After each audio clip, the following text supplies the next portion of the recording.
Zambia decides 2026.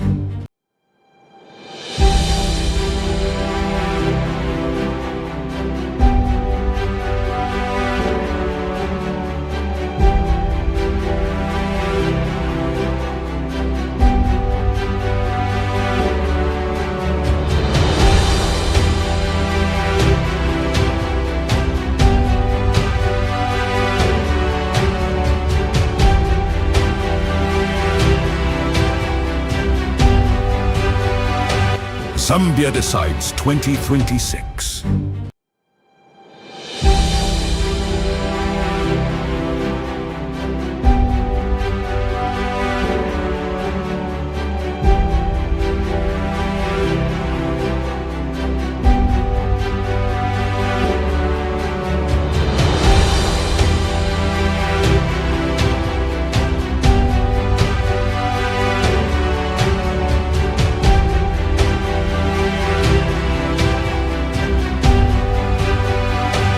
Zambia decides 2026.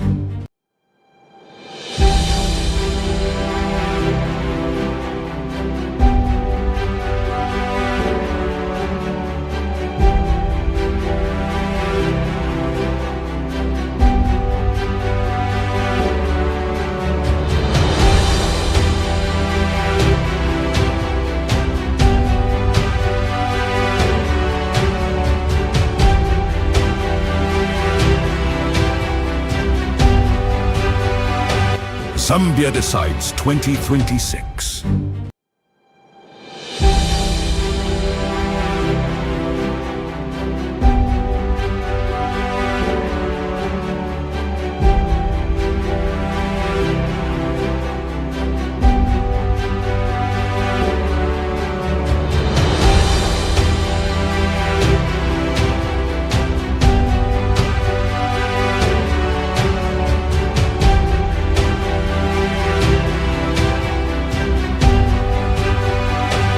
Zambia decides 2026.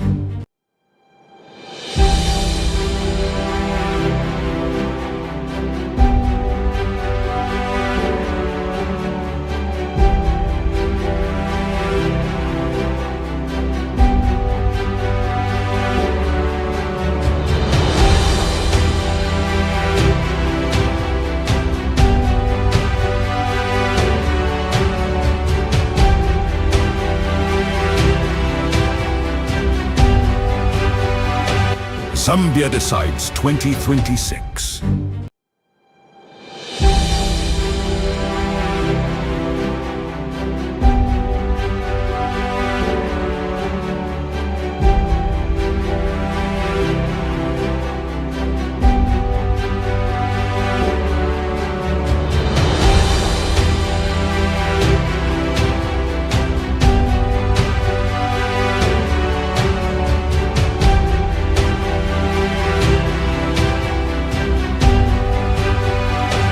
Zambia decides 2026.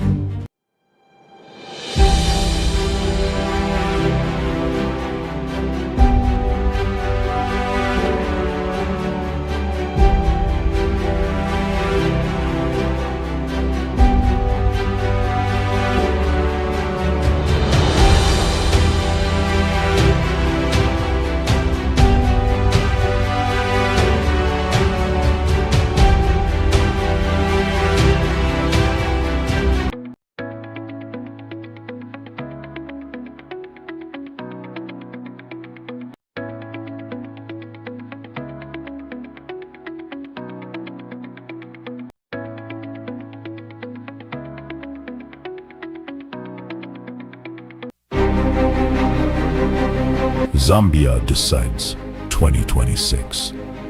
Zambians have settled on two candidates. Tongs Pamoja Alliance candidate Brian Mundumbile, who has emerged as a leading candidate facing off the incumbent and append leader, President Hakainde Hichilema. Join the debate as we give detailed analysis, opinions, and information regarding election results.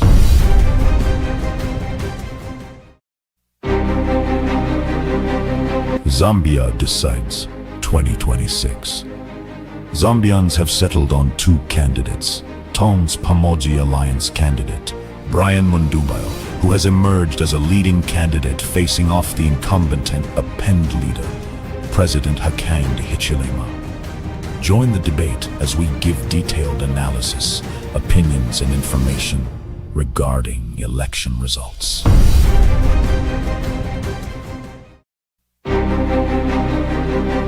Zambia decides 2026.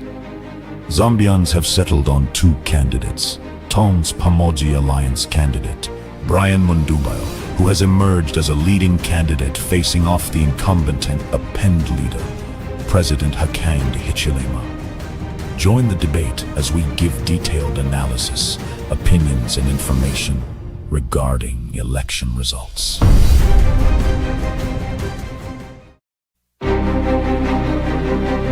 Zambia decides 2026. Zambians have settled on two candidates.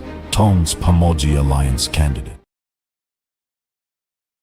Brian Mundubile, who has emerged as a leading candidate facing off the incumbent and append leader, President Hakainde Hichilema. Join the debate as we give detailed analysis, opinions and information regarding election results.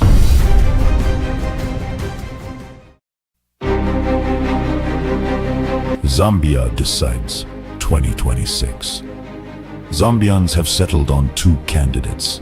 Tom's Pamoji Alliance candidate, Brian Mundubile, who has emerged as a leading candidate facing off the incumbent and append leader, President Hakainde Hichilema. Join the debate as we give detailed analysis, opinions and information regarding election results.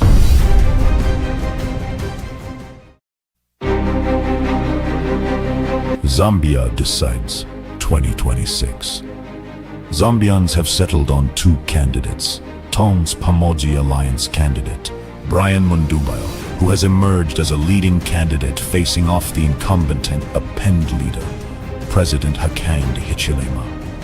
Join the debate as we give detailed analysis, opinions and information regarding election results.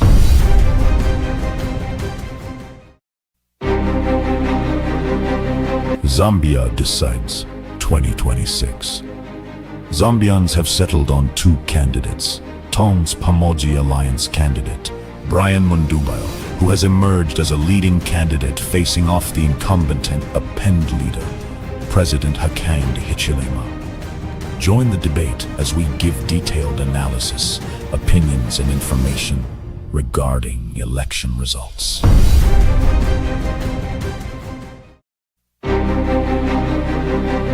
Zambia decides 2026.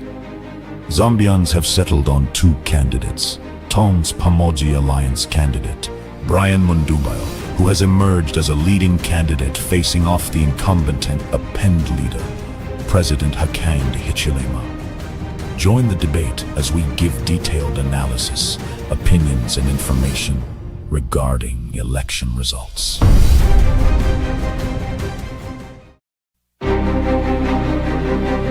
Zambia decides 2026.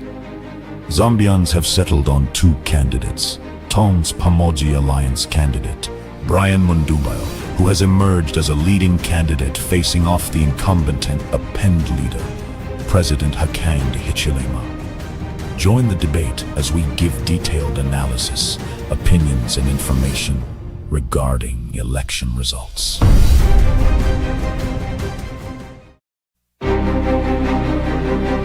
Zambia decides 2026. Zambians have settled on two candidates.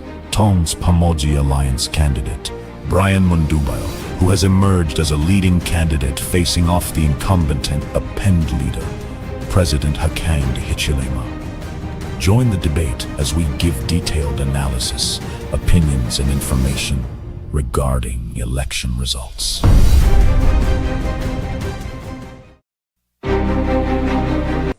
And I know that those who put the rumor in perspective meant well, because really we are living at a time when you don't know who's going to be kidnapped or hijacked at what time. There's a story going around that I have been a victim of a kidnap, and so have been my colleagues, Mr. Daphne Makalombe, and the senior member, Mr. Sebastian Copeland, who, from the information I've just been given, is still in custody.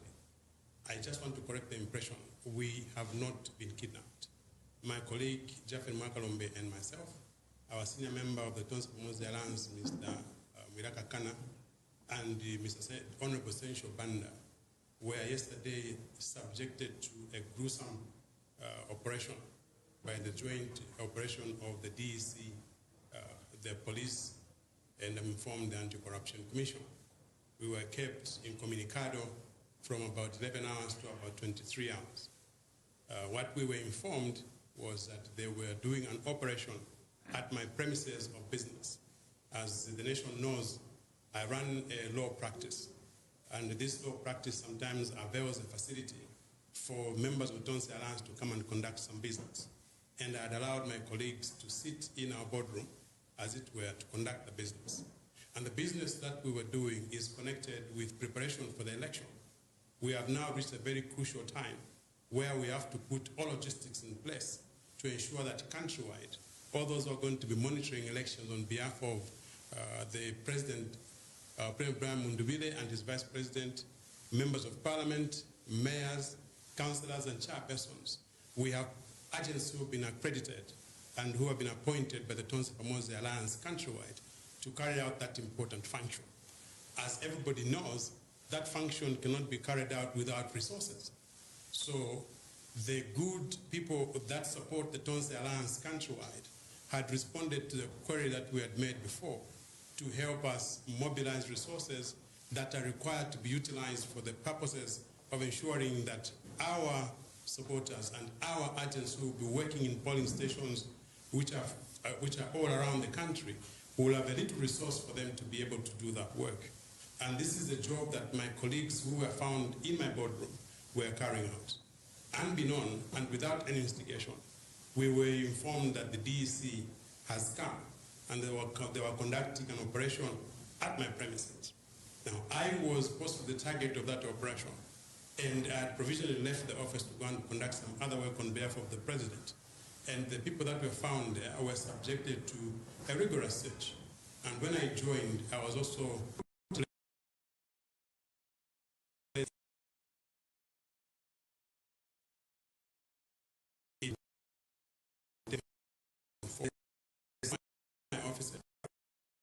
giving my own staff to this stage, even if they have nothing to do with the Tonse Alliance business as we prepare for elections on 13th of August 2026. So my staff were violated, they were brutalized, they were searched, even when they shouldn't have been searched. My premises was turned upside down, as one would have expected when somebody is doing something that is, for lack of a better term, politically motivated. At about 23 hours, we were then informed by the joint operation team that they were going to go away with the money that they found on my colleagues who were doing this work. That is money that was contributed by well-wishers for the Tonse Pamoja Alliance, who would want to ensure that we undertake a process called vote protection. In fact, the whole exercise had to do with vote protection. Whatever questions the joint team asked my colleagues, it was answered effectively. We explained exactly what we were doing. Okay. On behalf of the Finlay family, our family has published a statement on Valden Harry Finlay's Facebook page regarding the circumstances surrounding his detention. We wish to confirm that to the best of our knowledge, the events described in that statement are accurate. At this time, we have not been officially informed of his current whereabouts. We have not been granted access to him. We have not been provided with clear information regarding his continued detention. To the best of our knowledge, he has not been formally charged with any offense. We have not been permitted to provide him with his required medication, which is a matter of serious concern to our family. Serious concern. Our family respectfully appeals to the relevant authorities to urgently clarify Valden's whereabouts, allow appropriate access to him, and ensure that he is able to receive any medication and care he requires.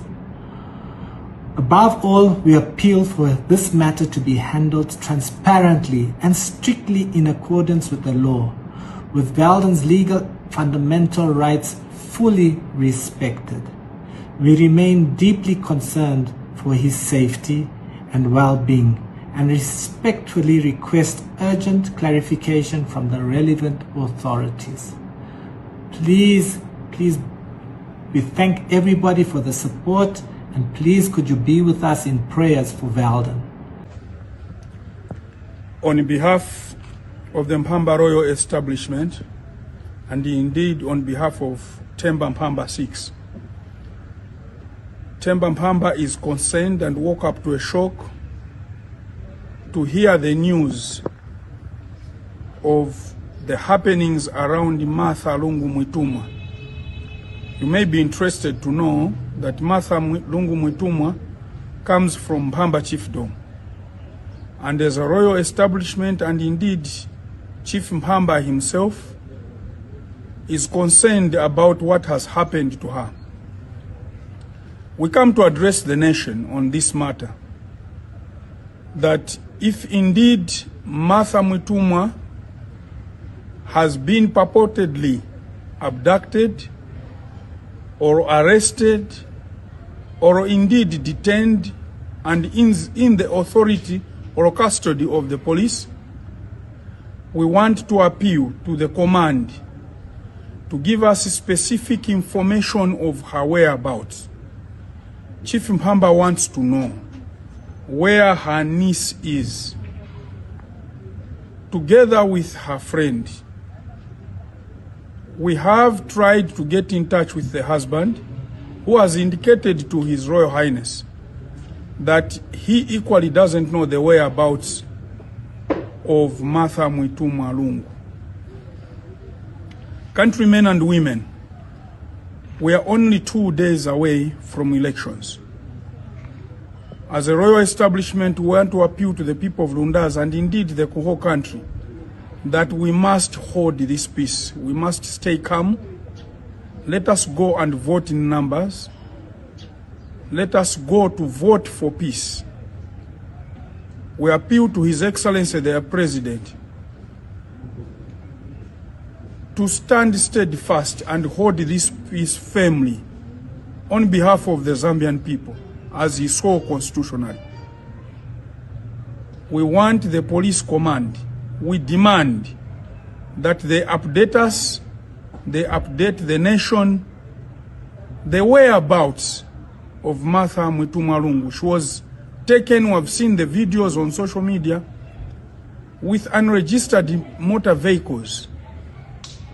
Gunshots were fired. These needs to be verified, and we need the information as a royal establishment so that we know the whereabouts of our daughter. We want to go into this election as one people, as one Zambia. The president has preached unity, and he has preached that there should be no arrest until investigations are concluded. We therefore want to appeal, as the president has always appealed himself, that this must be done justly, peacefully, and sincerely. Where there is violence, fight them. They can do what they want to do. But there will never be a time when I will fail to do what is needed because I am afraid. I drove here by myself. I parked my car next to the polling station. And if anybody wants to do me harm for what I've done, they are welcome to do it. But I will not be afraid. And I'm urging all of you in the NRUP and in the RP, monitors, to not be afraid. We have to protect our votes, no matter how many of us are going to pick up. We must be able to defend the democracy of this country. If others will be afraid, we most of all must be unafraid. Mr. Lungu, we're coming to a close. What's your word to the Zambian out there who will be going to the polls? I am saying my urge to the Zambian people, and I'm not only talking to the general Zambian people, I'm talking to people who are supporting my position. I'm talking to some of the people who are not supporting my position but can see the honesty by which I am expressing this. I am talking to those of you who are undecided. This election is no longer about an individual who wants to get into power. It is about an individual who is in power, who has made our lives very difficult even when he undertook to make them better. Okay? So I urge all of you to turn out. If you want change, don't stay at home on Thursday. Get up. Get on up and tell your neighbor and your brother and your sister and your mother and every circle of you to get on up. Lungu, we're coming to a close. Lungu, we're coming to a close.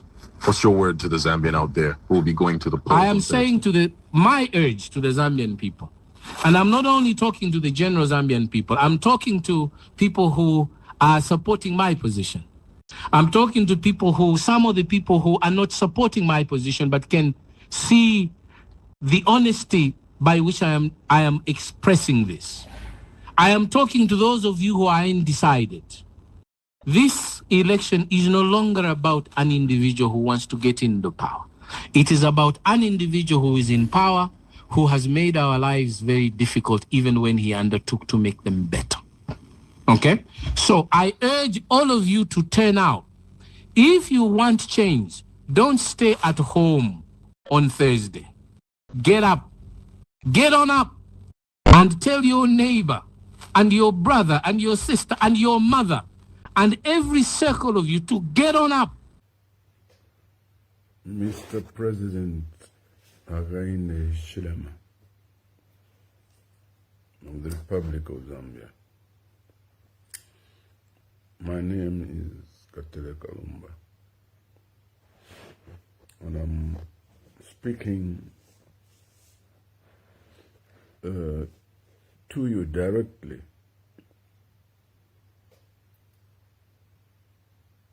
two days before Election Day.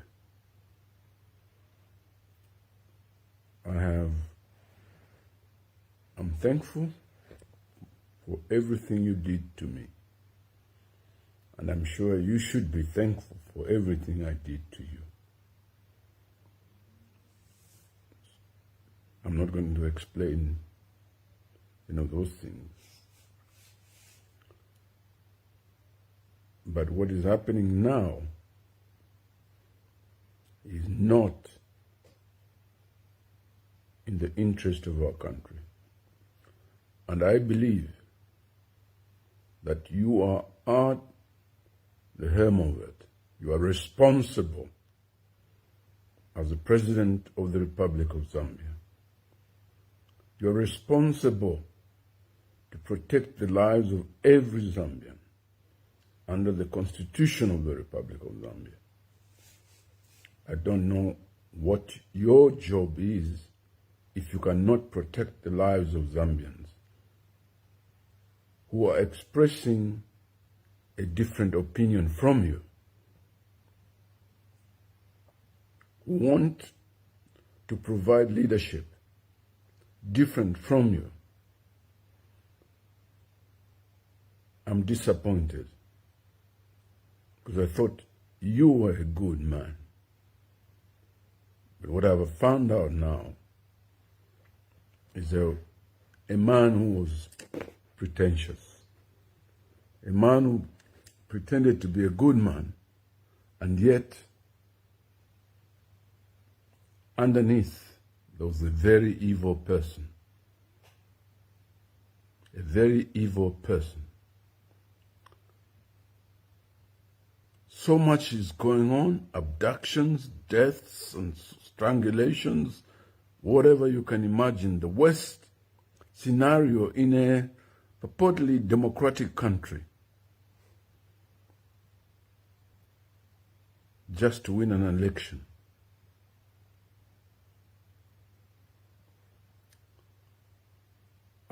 Until you are nowhere compared to your arch-rival, your nemesis, the dead Edgar Chagwa Lungu. You are worse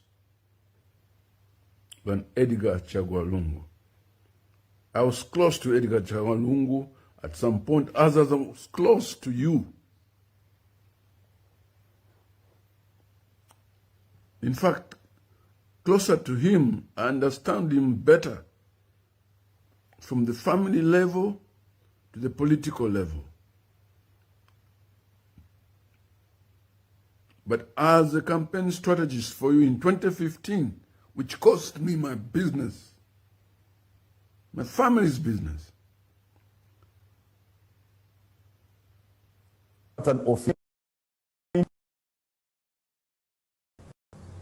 making arrangements to dispatch these funds to polling agents, and they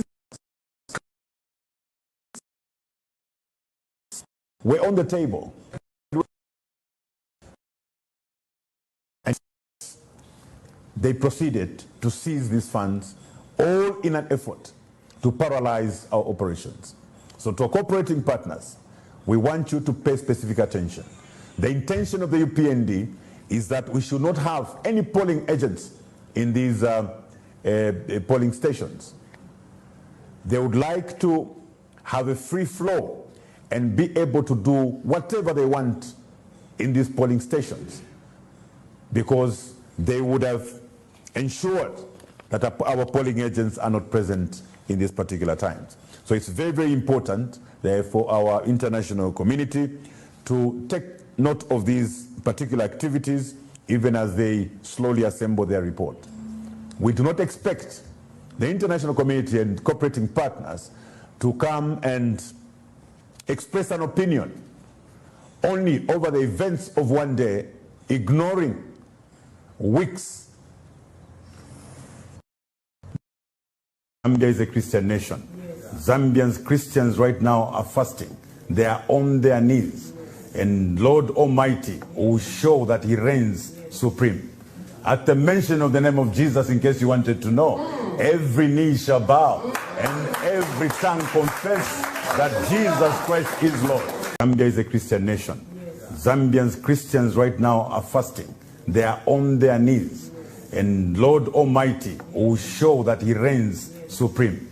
At the mention of the name of Jesus, in case you wanted to know, every knee shall bow and every tongue confess that Jesus Christ is Lord. That's what gives us the strength. Zambia is a Christian nation. Zambians, Christians right now are fasting. They are on their knees. And Lord Almighty will show that he reigns supreme. At the mention of the name of Jesus, in case you wanted to know, every knee shall bow and every tongue confess that Jesus Christ is Lord.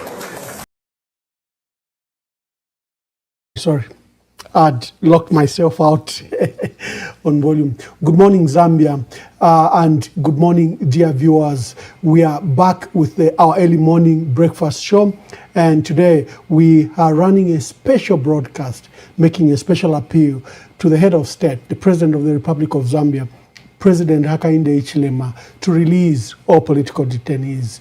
This is in the interest of fair competition, number one. Two, if Zambia is to hold democratic, transparent, credible, free and fair elections, it's only fair that the competition is fair, that you cannot go in a boxing ring with your friends' hands tied.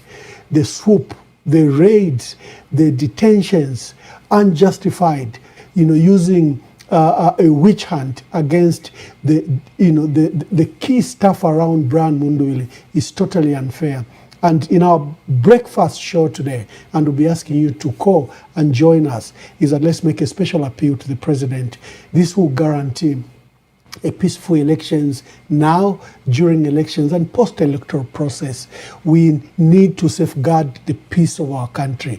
And there's a responsibility that the opposition have. There's a responsibility that the head of state has. And our call to the head of state is he must release all detainees. This witch hunt must stop.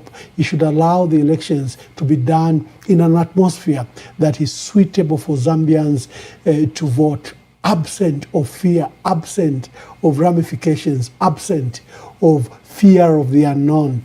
And we are making that special appeal to the president. And we are calling for responsibility to the opposition as well. All of us in this period must exercise responsibility. Zambia is bigger than any one of us. Zambia is far bigger than all of us and our political interest. Zambia needs to begin healing through the ballot. Let the will of the people of Zambia prevail. Let us respect the outcome of that election, and let the country begin to unite. Let the country begin to come together. Let the country come together. And that's our special appeal and our special broadcast today, is a special request to the head of state, President Hakainde Hichilema, that he must forthwith release all political detainees. We've looked at the charges and the investigations, and we don't think that they merit the heavy-handedness that has been. There could have been some rumors here, isolated cases here, but there's no need to bring a hammer, you know, and try to, when you're supposed to bring a swatter to a fly, you are bringing, you know, a huge gun to a fist fight. There's just totally not necessary. And the president owes it to the people of Zambia and to himself and his legacy that the election must be held in a free and fair manner. I've got my team today. I've got Dr. Brian Sampa and Augustine Mukoka. They'll be joining me shortly. That's what gives us the strength. Zambia is a Christian nation. Zambians, Christians right now are fasting. They are on their knees. And Lord Almighty will show that he reigns supreme. At the mention of the name of Jesus, in case you wanted to know, every knee shall bow and every tongue confess that Jesus Christ is Lord. That's what gives us the strength.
Team, good morning and welcome to today's broadcast. As usual, we are doing what the papers say. I've got Dr. Brian Sampa, former president of the Zambia Medical Association, in the house.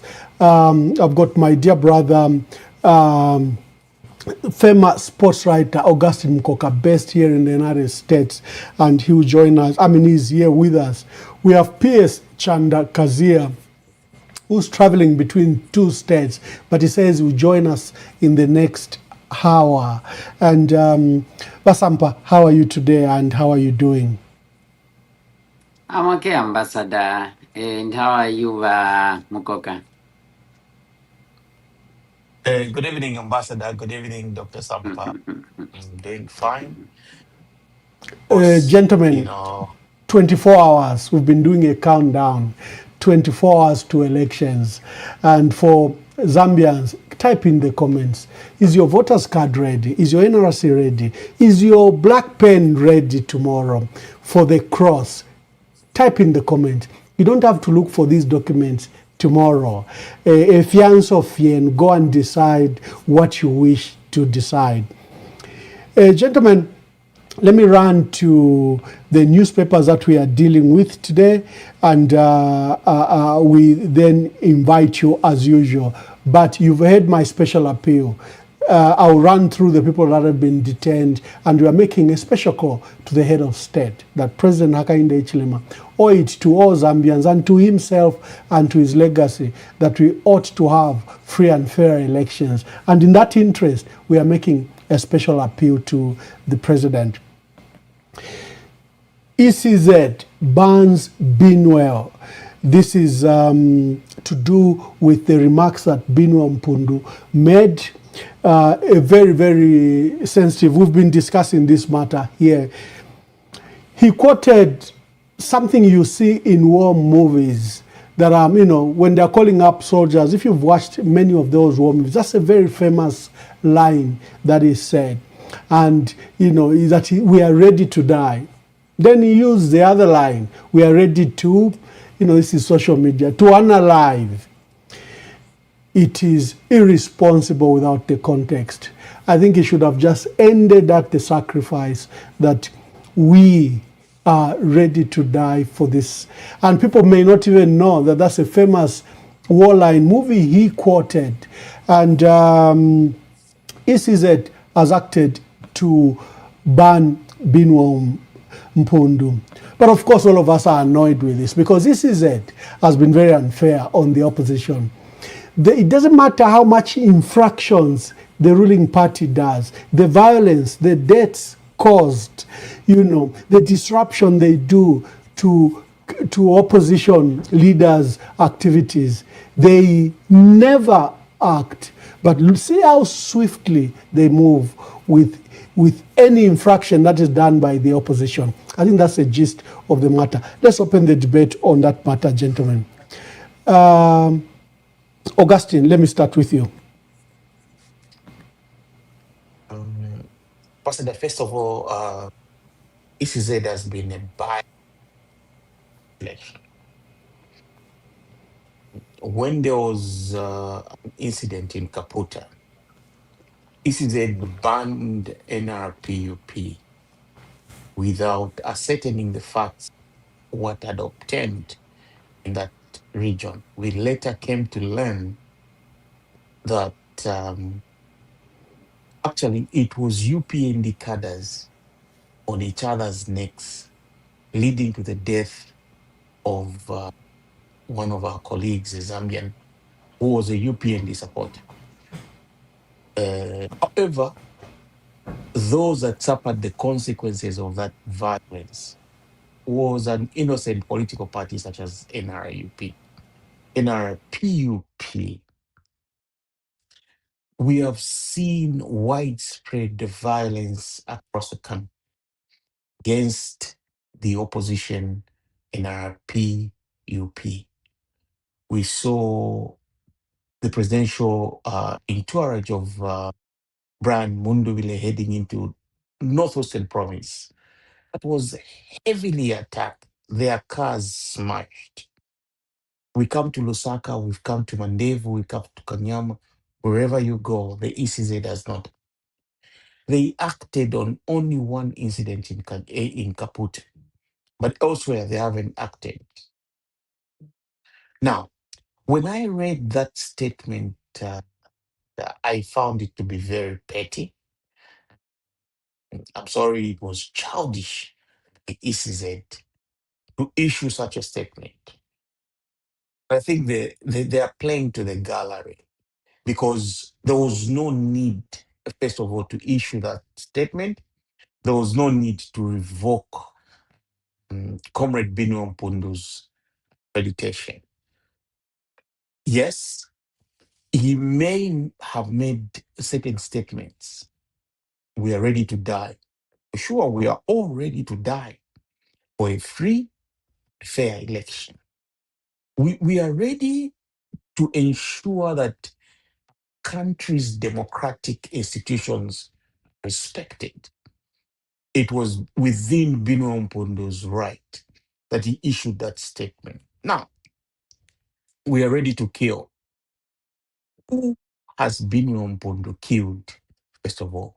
What kind of threat can Binwell Mpundu pose to the Zambia army, to the Zambia police?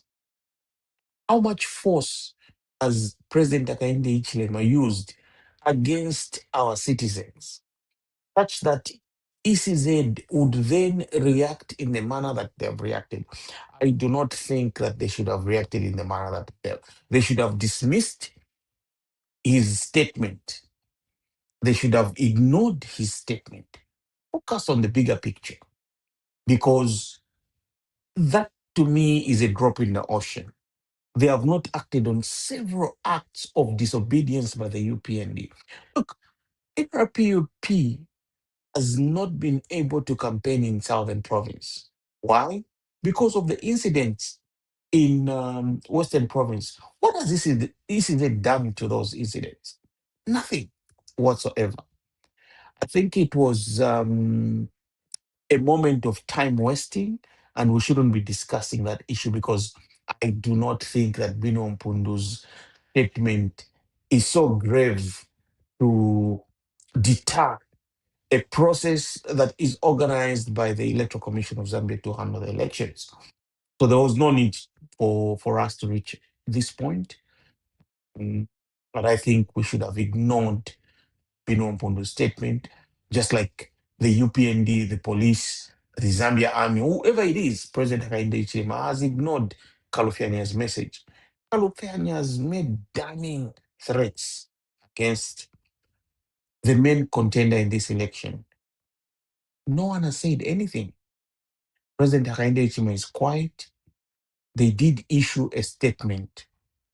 I was actually shocked that they even went ahead and issued a statement. Before you go to Kalufyanya, there's even a more damning statement from the former Vice President Dr. Nevas Mumba.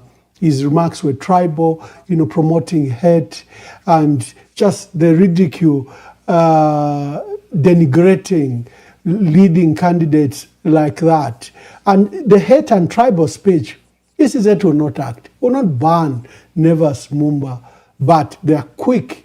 We are raising the issue of double standards, and I just wish to agree with you, Augustine. Absolutely. I mean, Ambassador, these are double standards. Before we even come to the issue of Dr. Nevas Mumba, we had Robert Charinga caught on a recording over the phone discussing bribery of foreign judges with respect to the remains of President Edgar Lungu. In that conversation, it was recorded that he was speaking and plotting with the former minister, Madam Doreen Mwamba. Ambassador, to this date, we've never heard any reaction from President Hakainde. In that audio, Chavinga was saying President Hakainde Hichilema had attempted to call him 12 times. The head of state has never made a statement. He's never reacted. He's never denied that fact. Today, they want to make a big issue out of Bino Mpundu's statement. But they were alleged to be plotting to bribe foreign judges. Now, Ambassador, Bino made a statement, neither here nor there. But when you are plotting to bribe foreign judges, where is the gravity of the offense there? We have to be fair in the manner we are approaching these national affairs. As we speak, Chavinga should be in jail. Chavinga should be in jail because that is an extra territorial offense that he was making. You cannot, claim to be wanting to travel from Zambia into South Africa to bribe judges. Then when that audio is released and you are caught off guard, you claim it's AI. I was shocked that State House could even issue a statement talking about Bino Mpundu's audio. Many people have talked so many things about the elections. How many things has the President Hakainde Hichilema himself said about his opponents during this election?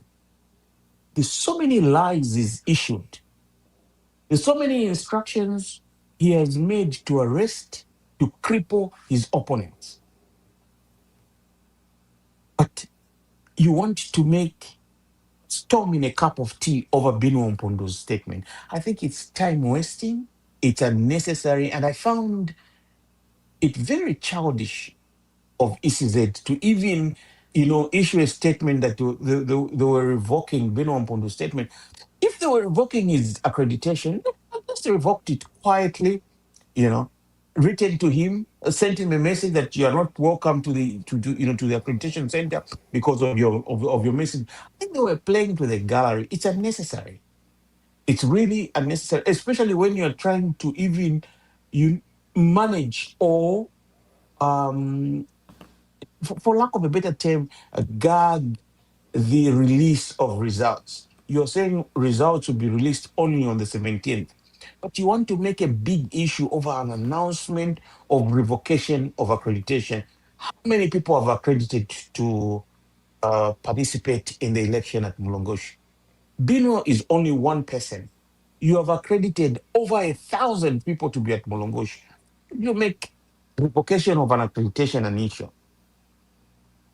I don't think this is the way we should handle an election, and I think Madam Mwangala Zalomi is a total embarrassment in this process. I find it very, very unfortunate.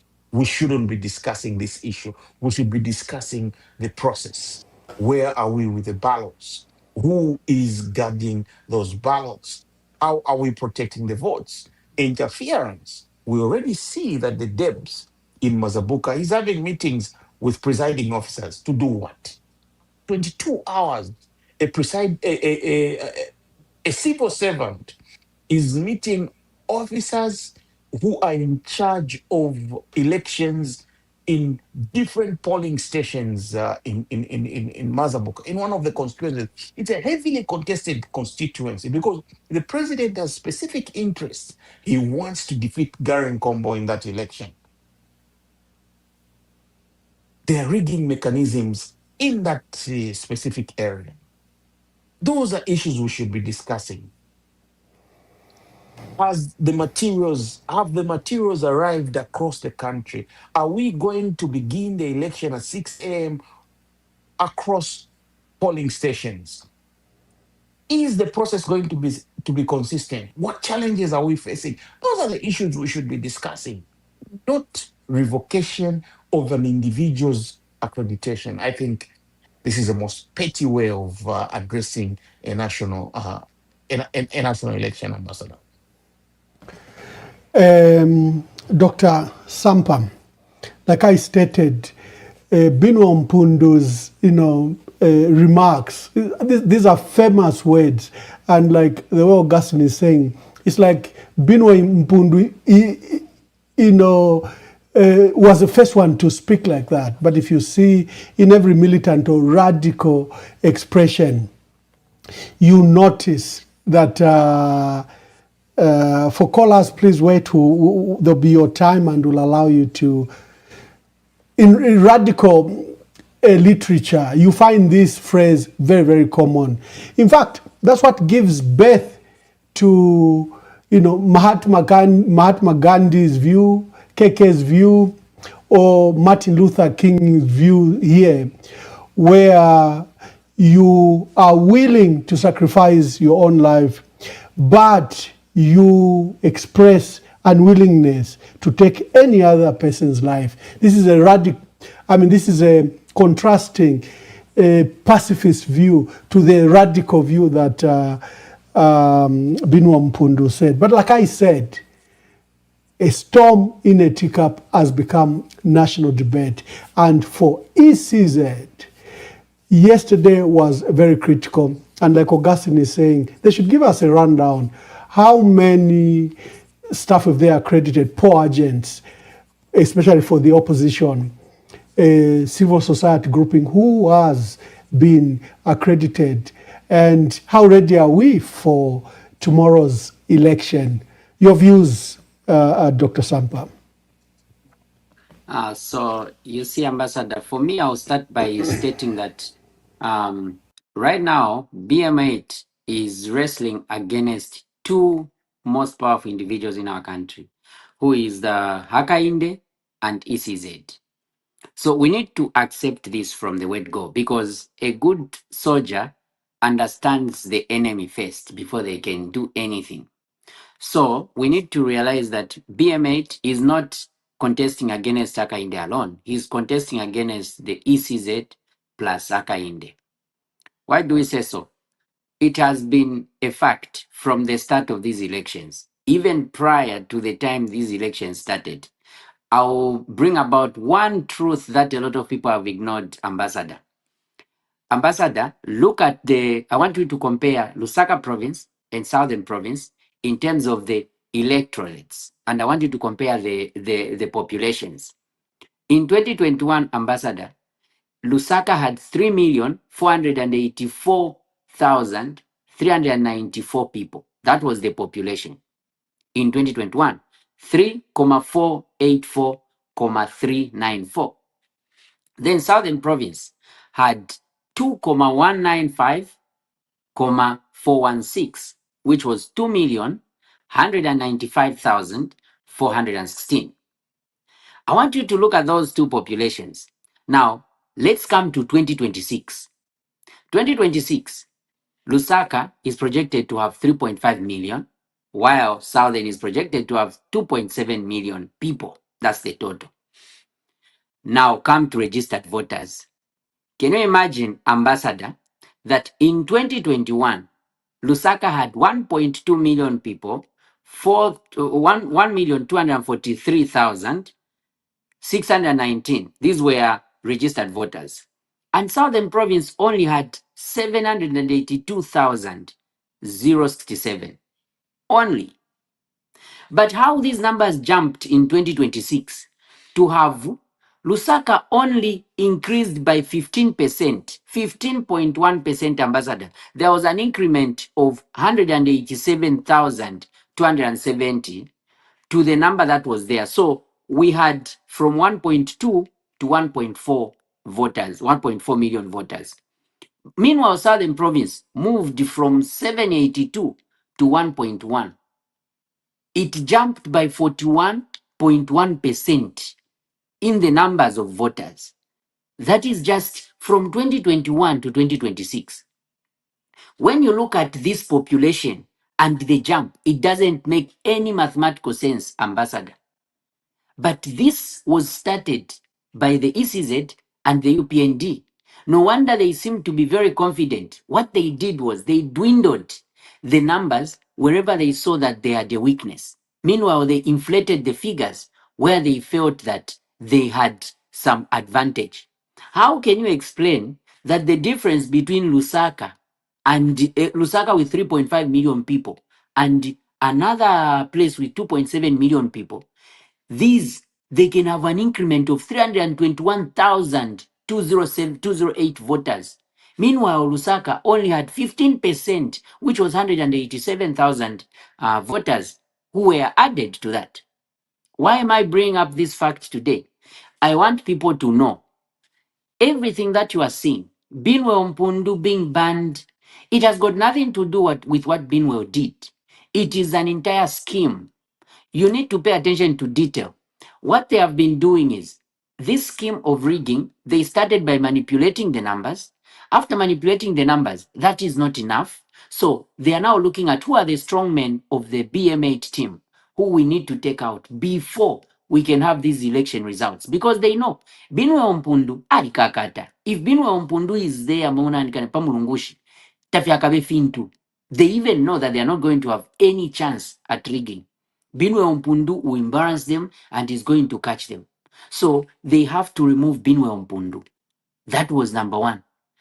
Then, when you look at the way they are arresting people, they also know that this team for BM8 needs finances for them to be able to have people who are going to be polling agents.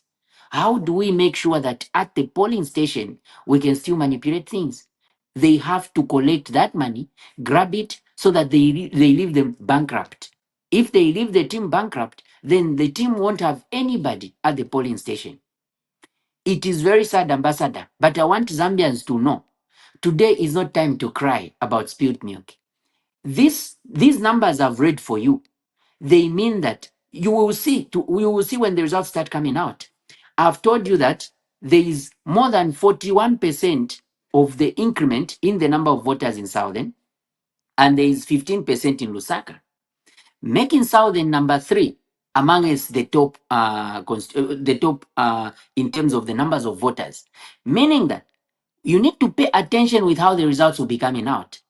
You will be shocked that the rates of turnout in all these other provinces may even range between 60 and 50 something or 70 the most. But Southern Province will always have 90, 80 something percent. Because with Southern Province, they will still try to get everything they can. However, this won't be sufficient enough for them to win. That's why they are panicking and they are trying to find any means possible. Talking of Binwe Mpundu, when you bring him to this equation, Binwe Mpundu actually was following Malcolm X, because Malcolm X believed in by any means necessary. With Malcolm X, it was a contrast between him and Martin Luther King. Martin Luther King believed in peace and dialogue, but Malcolm X believed in any means necessary. So for him, he believed that the end would justify the means, and that if it took whatever turn, he was prepared to do anything as long as it was going to justify the means. So the end was the main was the main focus, not the means.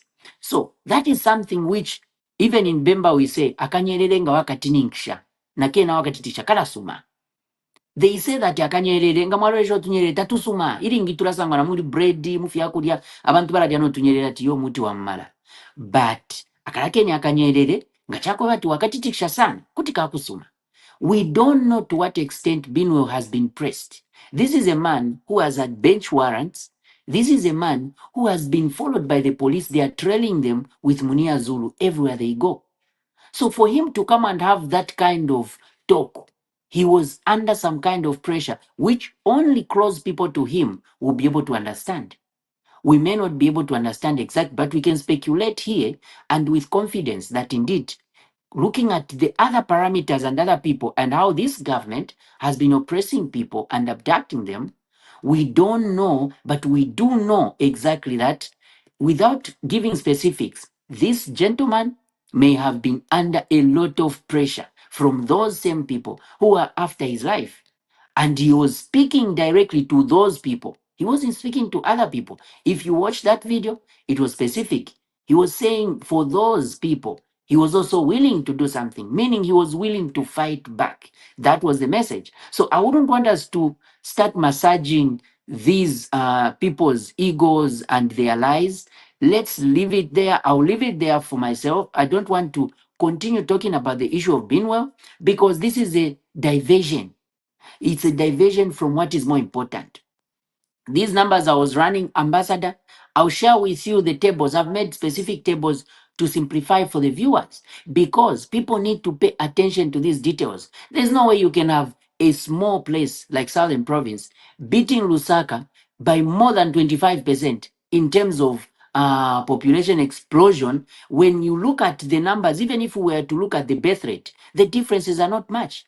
Lusaka is having about 3.8, and then Southern has got 4.2 to 4.3. So the difference is not much. It's not adding up how these numbers can move from what it was to almost even beating Copper Belt, which is supposed to be the second. Copper Belt has got 3.2 million people.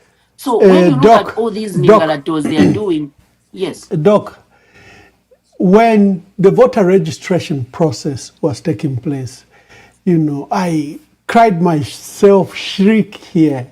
We kept on alerting our people that Southern Province, Northwestern Province, and Western Province, first there was a secret registration that had been going on for months.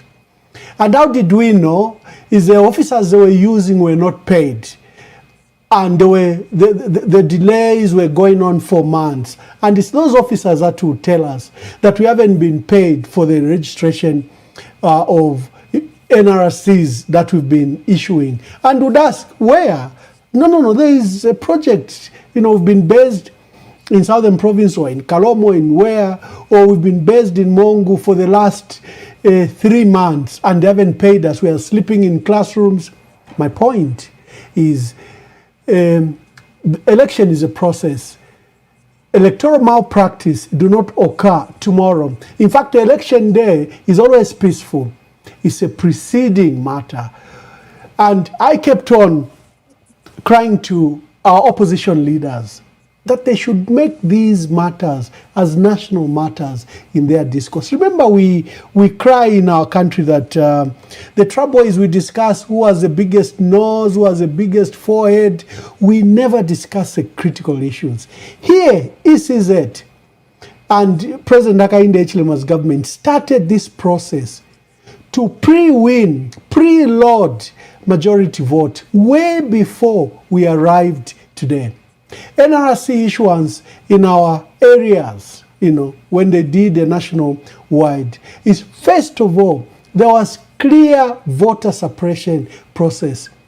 Because in Wapula, wale watama machine na yafwa, takuli inki, no generator taikwete fuel, and the days allocated, by the time they were registering any number, they were suppressed numbers.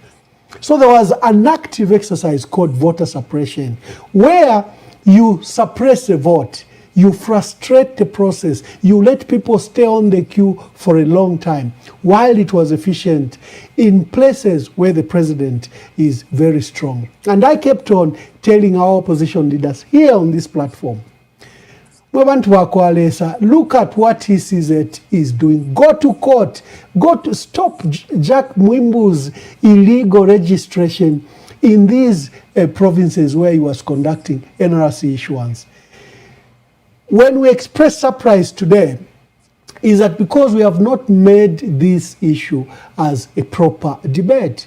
So the passing of cyber laws, the illegal passing of Bill 7 into law, expanding parliament, the delimitation exercise, and like you are saying, both NRC issuance and voter registration have been skewed to make UPND have an unclear advantage. So we should look at it from that very context, that elections is a process. Elections are a process. Rigging an elections or advantaging yourself is a clear process. So when you see the distribution of registered voters today, it was designed from the onset. And even on election day, when you are conducting a voter suppression process, is that the ballots, for example, in the stronghold of the president can arrive on time. And the process, there'll be no hiccups. Everything will go efficiently. Then to the areas where the opposition are strong, Eastern Province, Muchinga, Northern Province, Copper Belt, Lusaka, you may see ballot papers arriving very late, polling stations are opening quite late. You just see these issues affecting the efficiency of running the election. And it just frustrates, especially densely populated areas like Lusaka, where our voters are on end on the queue for 4 or 5 hours. That's voter suppression. You make it efficient where you have a stronghold, and where you have weak hold, you frustrate the process. So as you get alarmed, I was just putting you in context that I want you to look at it, that an election is a process, and the frustration to have this scenario we are bemoaning started a long time ago. Just finish your thoughts, then we go to the next item. Yeah. So when I look at this, however, I want to encourage the people, because I started running the numbers still, and after running all the numbers, I still found that they won't still have sufficient numbers, because no matter how much they try to rig, they are not going to win Lusaka, they won't win Copper Belt, they won't win Northern Muchinga, Luapula, Eastern, and this time around, they won't even win Central, because Kapili has flipped. And because of that, even if they do anything, they are not going to manage. Now, the key here is that we need to encourage our people to make sure they turn up in numbers, because when they turn up in numbers, it won't even be necessary to have any debates whatsoever, and it won't give them any chance for them to try to maneuver in any way. Now, my major concern is they want to come and announce the election results for presidential in one day. Ambassador, this is something that we have ignored. Even yesterday, we never discussed it. Because when you come to think of it, there has never been a time in Zambia when election results were announced in one day, because we've got a lot of constituencies and results are supposed to be announced as they come. If, for instance, they just come and announce to say, oh, Mundubile had 5 million and Daka Inde had 1 million, and if people want to verify these results, it becomes very difficult to go constituents by constituents. And if there was anything they had changed at the constituents level, it would take time to actually find that particular constituents where they manipulated. But if they are going constituents by constituents, people can be following by looking at the registers, and then they will know how many people are registered there, and they see that, oh, here there's an error. Why would they announce more numbers than the registered voters? But announcing block figures is the best way people try to rig elections. They want to make it seem like it's in Uganda or Rwanda, where they just wait for the Electoral Commission to come and wake up one day and say, oh, the winner is this one and the loser is this one. Zambia has always had this process where election results are announced as they come. And that's why we just want to put in place this, that these, our people on the polling stations, they need to make sure that this is incumbent upon them. They need to make sure they are always recording those results and we can total them ourselves. And Ambassador, this platform will be very useful and will always be available because they have already said no polling, no TV station or radio station can announce anything. So meaning that it's only people like us who can actually Doc, do that. Not to disturb your thought, another matter that requires immediate action, even a legal action, is a decision by Mwangala Zalomis, by the ECZ, to say they'll give results by 17th or on the 17th. There have been various interpretations. The law is very clear. If you look at article, let me put it up, but I think the font could be very, very small, but let me put it up. So Article 73, 2, sub-article 2A, is very clear. The returning officer shall announce and declare the results of a presidential election without having received the results of all polling stations. If to wait for the receipt of the results from every polling station would unduly and unreasonably delay the determination and the declaration of the results of the election. And B, the outstanding results are not likely to materially influence the overall results of that election. The purpose of the results center, the tallying center and the national center is that results, verified results, should be announced as they come in. This attempt to make just block announcement is totally illegal. It's totally outside the law. You cannot generate a regulation that's not supported by the Constitution. And again, I come back. Where is civil society to challenge ECZ? Clearly, the elections and election results are being manipulated.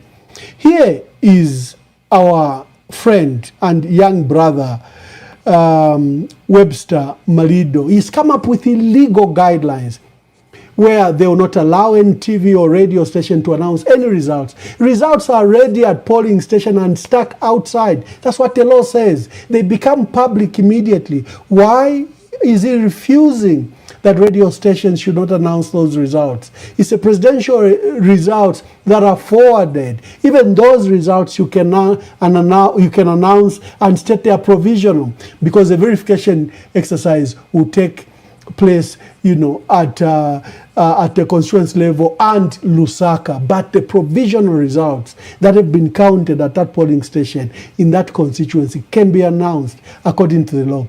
But they are banning anything. My fear is the lack of legal processes to challenge this. We can cry all we can here on this platform. But if we don't take ECZ and this illegality to court, here, ECZ, IBA are doing something outside the law. Just listen to this. To air campaign interviews featuring political parties or candidates, nor should they broadcast predictions of election outcomes. All programming on election day should therefore be conducted in strict compliance with the 2026 election coverage guidelines and applicable laws. The authority further reminds broadcasters that no new opinion poll results may be broadcast before the close of polling day. Where opinion polls are broadcast within the period permitted by the guidelines, stations must disclose key information, including the source of the poll, the organization that conducted it, the sponsor, the date it was undertaken, the margin of error, the population sample size surveyed, and generally the sample size. In terms of reporting of election results, the authority wishes to emphasize that election results coverage must be conducted with the utmost accuracy, responsibility, and professionalism. While broadcasters may provide updates on the progress of voting, counting, and tallying, they should refrain from announcing speculative, projected, or unverified election results. Election results should only be broadcast once they have been officially announced by the Electoral Commission of Zambia, ECZ. The authority further urges broadcasters to exercise caution when handling information obtained from unofficial sources, social media platforms, political actors, commentators, or other unverified channels. The overriding objective here is to ensure that the public receives accurate and reliable verified information. When it comes to general coverage, again, one of our guidelines was around fair and equitable coverage. In this instance, the authority urges broadcasters to provide fair and equitable coverage of all political parties. Yeah, thank you very much. The Real Times is also talking about ECZ Buzz Binwell. Then there's been an accident where dozens are feared dead on Lake Kariba. There's been even a rescue mission from the Zimbabwean side. I was surprised on the Zambian side, there's nothing. Doc,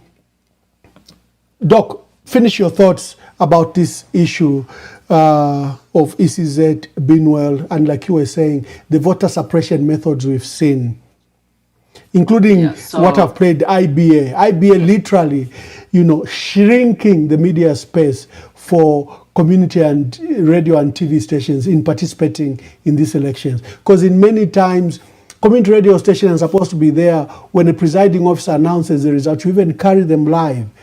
But there's this attempt to suppress all that. The PVT is being denied. There are threats that if you announce results, they are making it a gray area that like touching any results will be illegal when in fact not.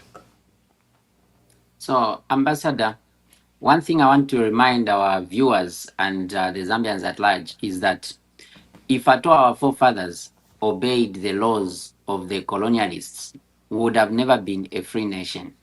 So the laws can be obeyed if they are there for the good of the people. So the way we've seen, this ECZ and Hakainde have brought about laws which are illegal. These are not good laws. Because if we remember, even slavery at one time was a law. And people used to be killed for trying to run away from slavery. So does that make slavery a good thing? The answer is no. But those slaves fought hard until they freed themselves. The same thing, Zambians have got a chance now. You've got tyranny, and then this government has brought about laws which are going to shield them to continue with this tyranny. So to prevent that from happening, you can't obey such a law. I do know there will be casualties, there will be consequences. But the most important thing is there will always be means of transmission. For instance, anytime that you're at a polling station and then the returning officer announces, you can take a photo of that, unless they are saying they are not going to even be sticking the results anymore. Now, that will be very difficult, but we still have people inside the polling stations who are going to be able to witness these things, and they should be able to give us the results. Once we get those results, we are going to be doing our own PVT.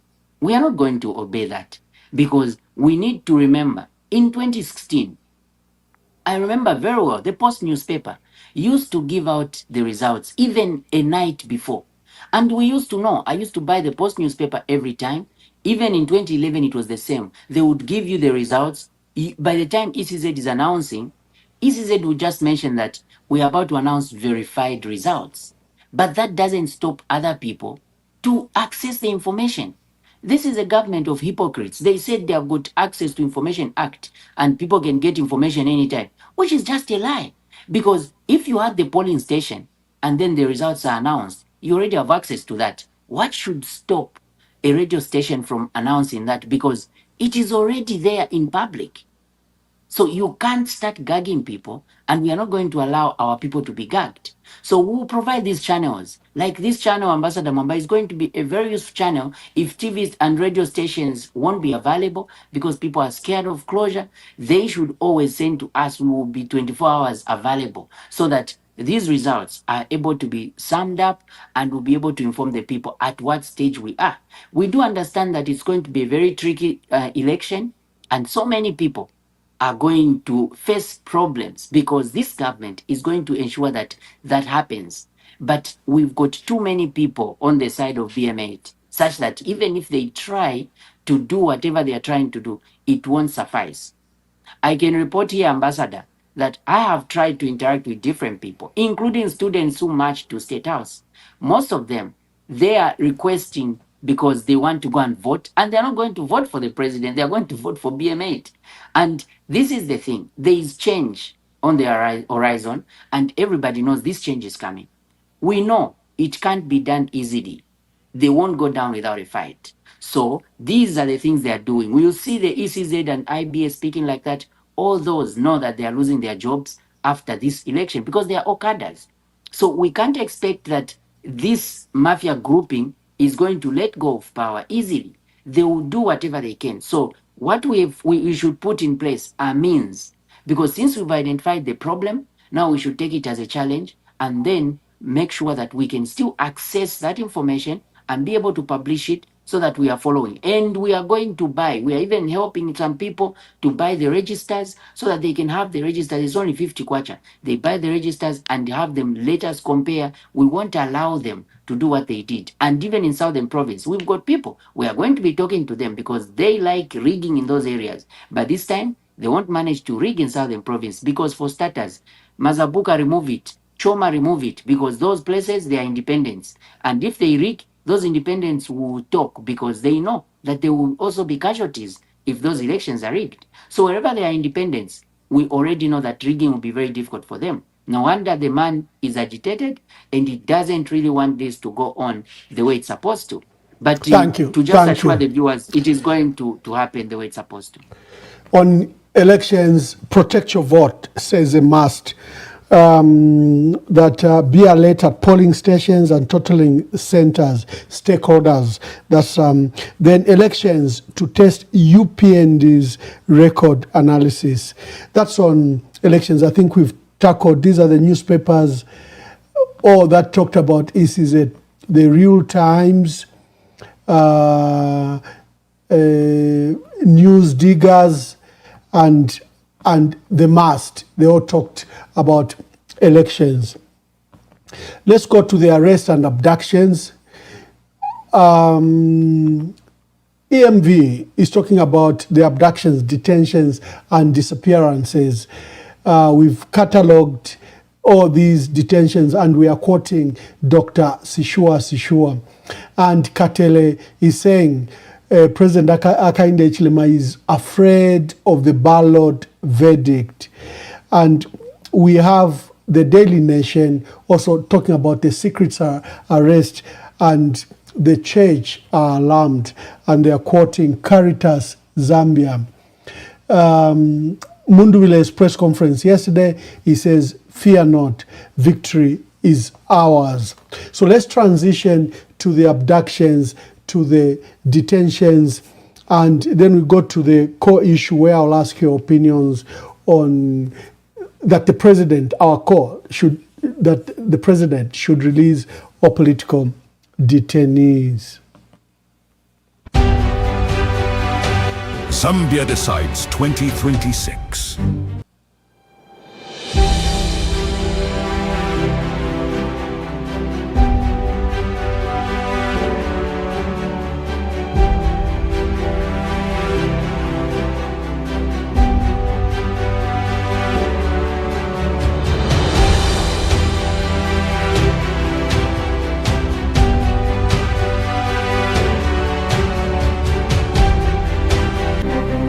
Zambia decides 2026. Zambians have settled on two candidates.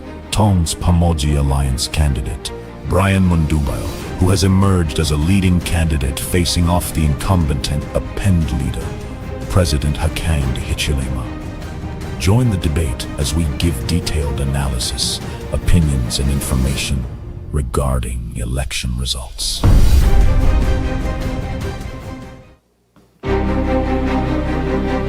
Zambia decides 2026. Zambians have settled on two candidates. Tongs Pamoja Alliance candidate Brian Mundubayo, who has emerged as a leading candidate facing off the incumbent and append leader, President Hakainde Hichilema. Join the debate as we give detailed analysis, opinions, and information regarding election results. President Hakainde Hichilema has always stated in all his speeches, condemning the PF for political violence.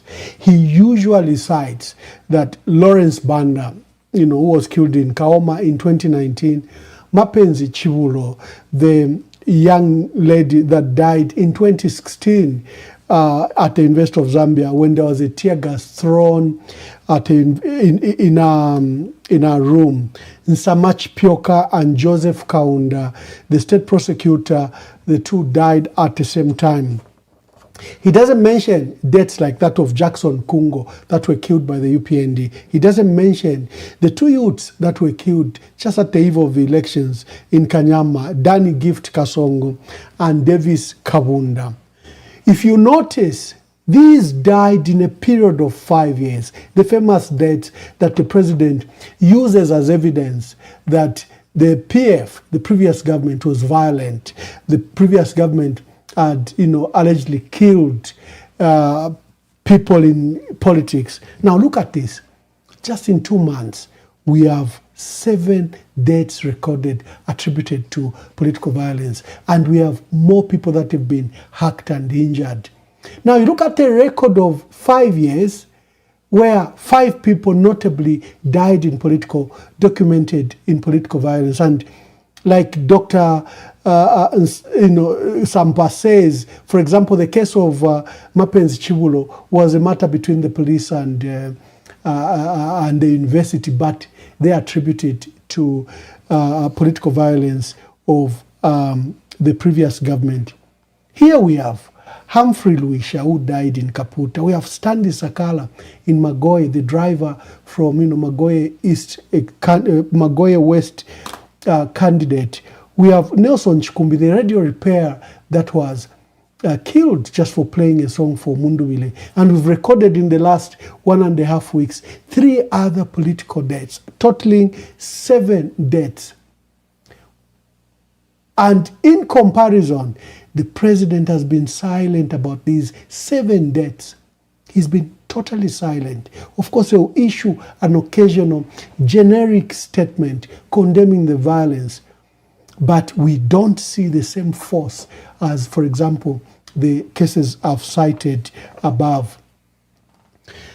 The detentions that have occurred and the reasons why we are saying the president should release these people. They've attempted to cripple Brian Munduwile's campaigns, and for the first time in the last 1 week, for the first time in any election, we are seeing only one candidate campaigning. the president is campaigning alone. Brian Mundubile and Makebi Zulu were supposed to be in Southern Province, and they haven't been to Southern Province for the very stated reason. Moses Ingandwe, popularly known as Chester, Winston Ingosa, IDC light comedy, Felix Mangani Piri, popularly known as Felix Ndangeni Nshila, have been detained. Prolonged detention, no charge, no nothing, and they've even been thrown in prison. The security officials that were detained from Protea from Protea Inchpata, Black Apple and Peter Macheni, Rick Chambawilo, Thomas Imvula, Peter Mwaba, Rickson Piri.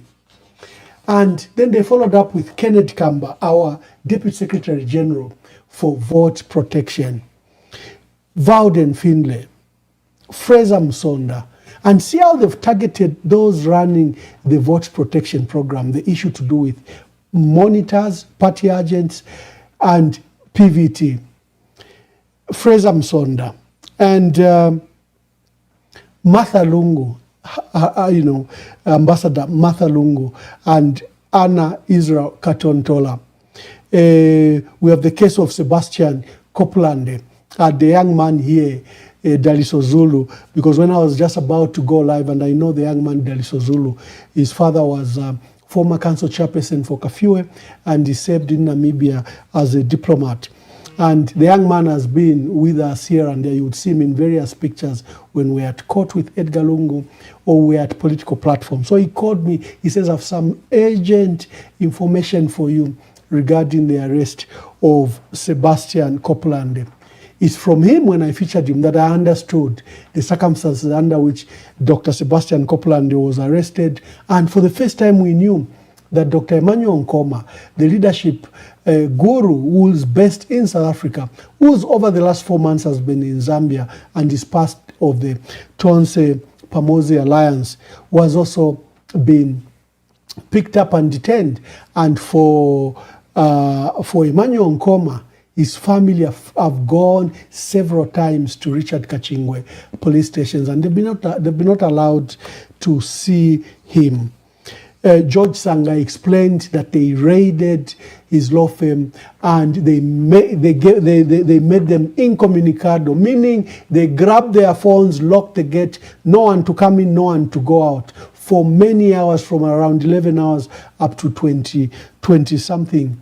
And remember, we had speculated that George Sanga and Japhet Mwakalombe were abducted, but it turned out they were locked up at their own law firm. This is where the money was confiscated, the money for vote protection, and the money that should be released forthwith to allow Brian Mundubile to monitor his own votes as a candidate. It's a fundamental right for a candidate to have his party agents in all polling stations. The state must release this 7 million. We have included the case of Stereos Shula Sadanis. That death is clearly political, and sadly the state and the police have not issued a proper statement. For example, we are aware that Charles Longwe, who's frequently petitioned the president, who's frequently petitioned several judges that they should be punished for, in his view, their misconduct in the case where he had raised against the UPND and President Hakainde Hichilema, has been sheltered by Stereos, the late Stereos Shula Sadanis. It's an inescapable fact you can't ignore, that therefore the gruesome murder may have something to do with politics. We have also the strange case of the Kawata Member of Parliament, Danny Enga. 2 Land Cruisers with soldiers stopped, not with the police, not with any other, but the soldiers stormed his secretariat and picked a famous security guy called Baba, Brian Mwila, and he also remains detained. There are others that I have asked our lawyers in Lusaka to quickly give me if I'm leaving out any of the details. Oh, by the way, let me go to the others that have been detained. We have a total of up to 32 security officers that have been detained, from Chipata and from the raid in Mongo. 32 security officers that were manning Brian Mundwil and Makebi Zulu's security. We have bloggers, Rooney and Zubi. We call him Uncle Zubi. They've been detained. Their crime is just to hold the camera and carry live coverage. Why Rooney and Zubi remain detained, it beats all of us. Just like all the other cases. I think this is to do with the detentions and why we're calling on the president that to guarantee a peaceful elections, fair competitions, and all these things are happening in the full glare of international observers. Is happening in the full glare of international journalists. And I think Fitatulanda Twakwata Kwensoni, what is at stake is the name of our country. What is at stake is the credibility of our country. What is at stake is something that will take years to clean up. It's not something you can just brush off. So let me bring my team as we discuss these issues and the possibility of the president releasing our call that he should release all of them just to allow for free and fair elections. On behalf of the Mpamba Royal Establishment, and indeed on behalf of Temba Mpamba 6, Temba Mpamba is concerned and woke up to a shock to hear the news of the happenings around Martha Lungu Mwituma. You may be interested to know that Martha Lungu Mwituma comes from Mpamba Chiefdom. And as a royal establishment, and indeed Chief Mpamba himself is concerned about what has happened to her. We come to address the nation on this matter, that if indeed Martha Mwituma has been purportedly abducted or arrested or indeed detained and in the authority or custody of the police, we want to appeal to the command to give us specific information of her whereabouts.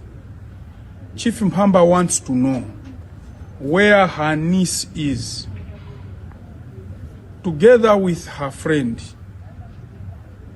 We have tried to get in touch with the husband, who has indicated to His Royal Highness that he equally doesn't know the whereabouts of Martha Mwituma Lungu. Countrymen and women, we are only 2 days away from elections. As a royal establishment, we want to appeal to the people of Lundas and indeed the whole country that we must hold this peace. We must stay calm. Let us go and vote in numbers. Let us go to vote for peace. We appeal to His Excellency the President to stand steadfast and hold this peace firmly on behalf of the Zambian people, as he saw constitutionally. We want the police command, we demand that they update us, they update the nation, the whereabouts of Martha Mwituma Lungu. She was taken, we have seen the videos on social media, with unregistered motor vehicles. Gunshots were fired.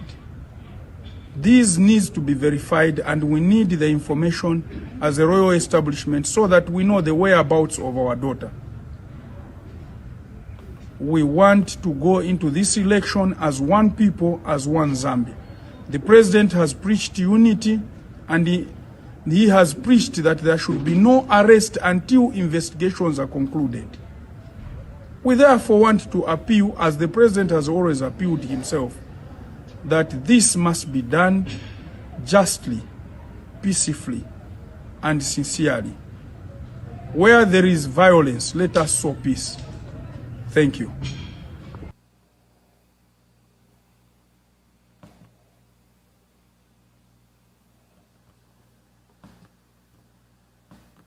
chased out of Chipata, blocked from proceeding with several roadshows. Your campaign funds have been seized. Supporters have been arrested. In the case of Honorable Mundubile, you've had your passport seized by the state for over 4 months now. Did you at any time think of abandoning this whole crusade and saying, listen, let's just throw in the towel here? It's a little bit too much. No, you see, there's been... My team, as you can see, the president and the vice president are on. They are live on Hot FM. I'm going to ask you for a break. Monitor, have your tea, have something to do. Then we come and analyze. Let's just have a peek view of what the president and President Brian Mundubile and Makebi Zulu are talking about. Let's carry them live on this platform. Then we come and analyze. It's breaking news, so let's act like that. Is that okay, team? Let me just ask my team. They sacrifice a lot, and I shouldn't act unilaterally, but I think that's what we should quickly do. Let me bring my team. Where are you? Where are you? The producer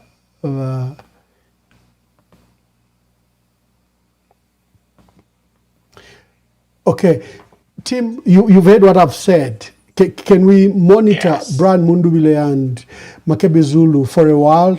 Then we come and join with our analysis. Use the opportunity to take your tea and stretch. Yes, Ambassador. I think that's okay. Thank you, Ambassador. That's fine. We need to watch the president and listen to what he's talking about. Yeah, thank you very much. Yeah. Dear viewers, we are crossing over to Hot FM, and let's hear what the president is saying. An old woman carrying her grandchildren, Nakulumutinta, actually fell right in front of our vehicle. And you see, because the sandy terrain, the gentleman was really driving fast so that we don't get stuck. And this old woman just fell right in front of our vehicle. We all panicked and told her, stop, you know.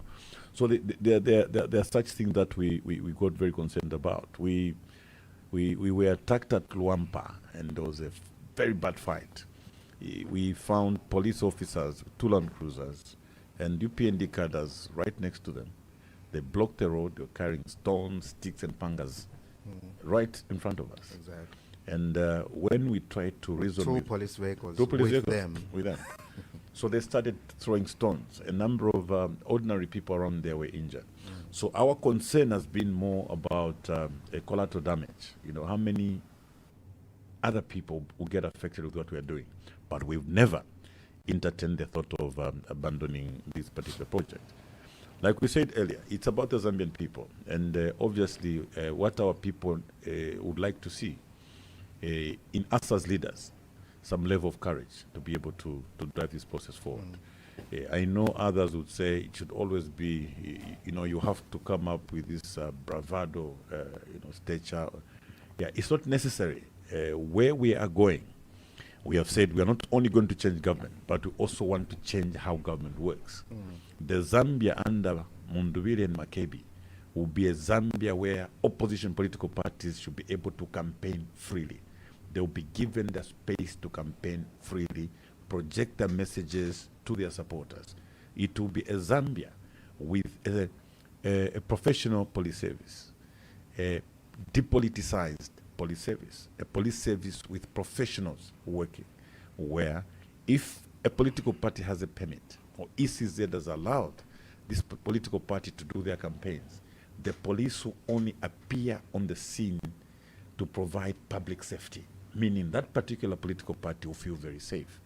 And like the situation, as the situation is now, I can tell you, countrymen and women, that when out of the 64 rallies that we undertook, maybe the ones that went uninterrupted could have only been 4. All the other 60, we've had police coming.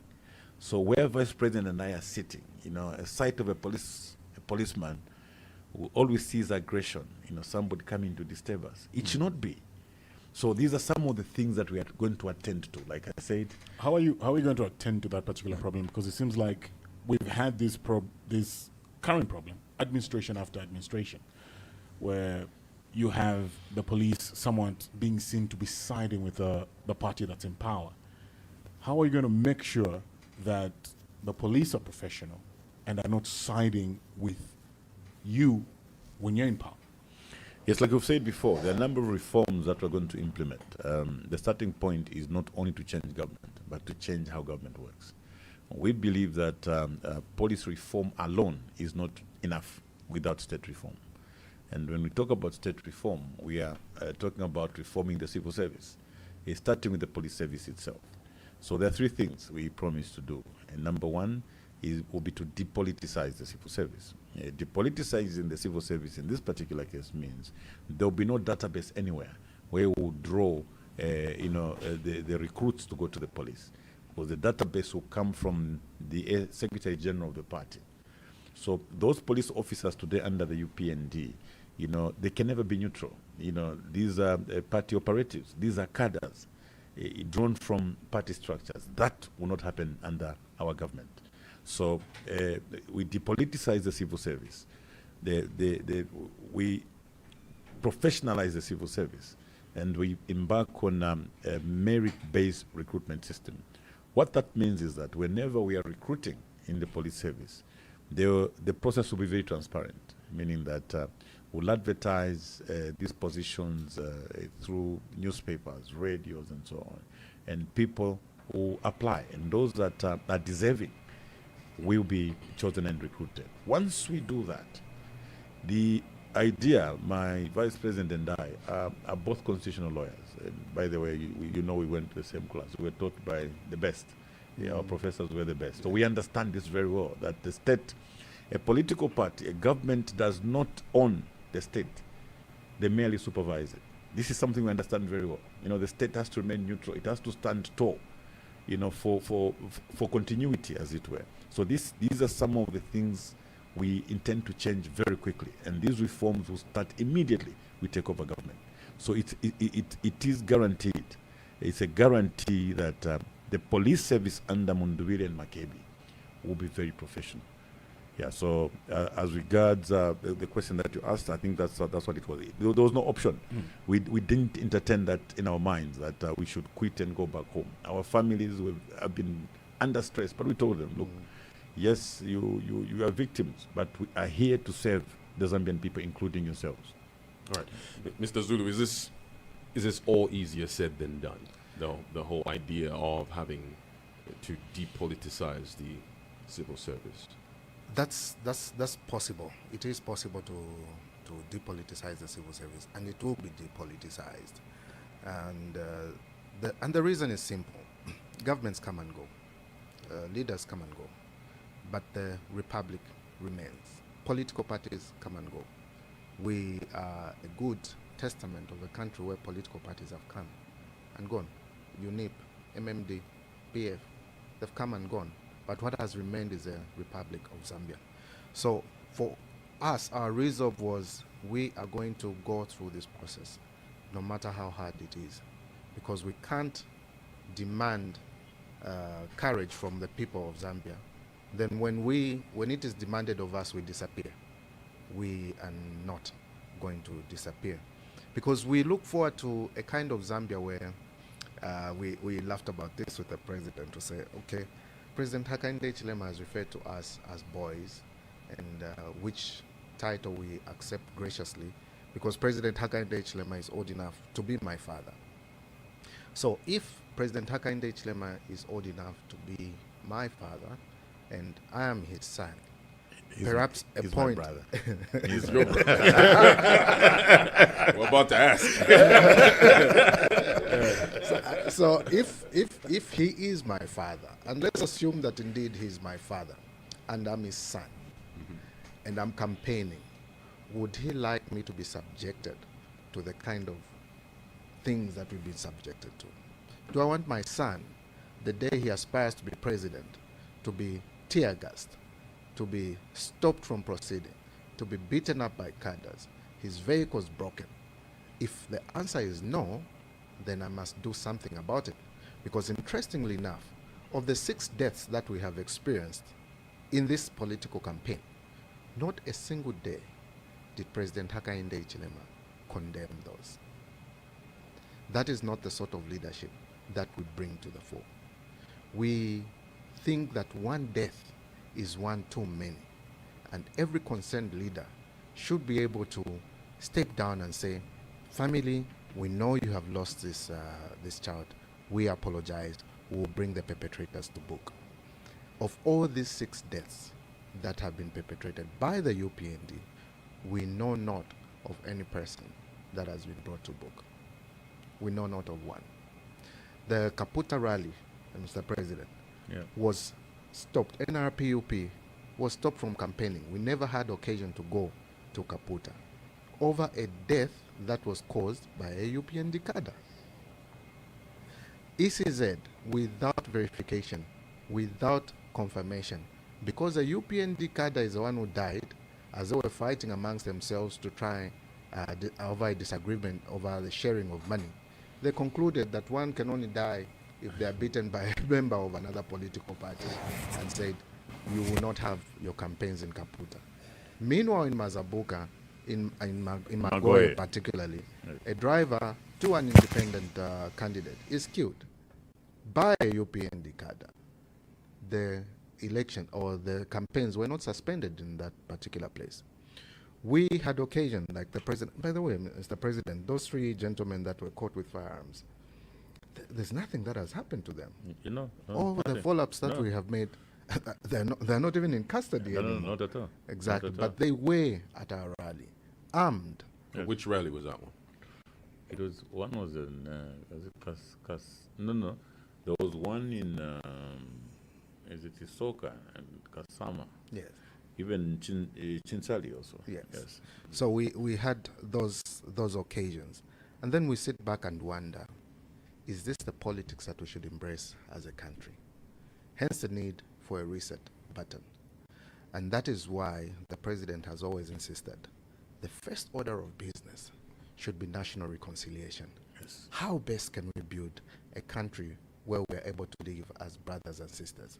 We may differ politically, we may differ in terms of religion or indeed regions where we come from.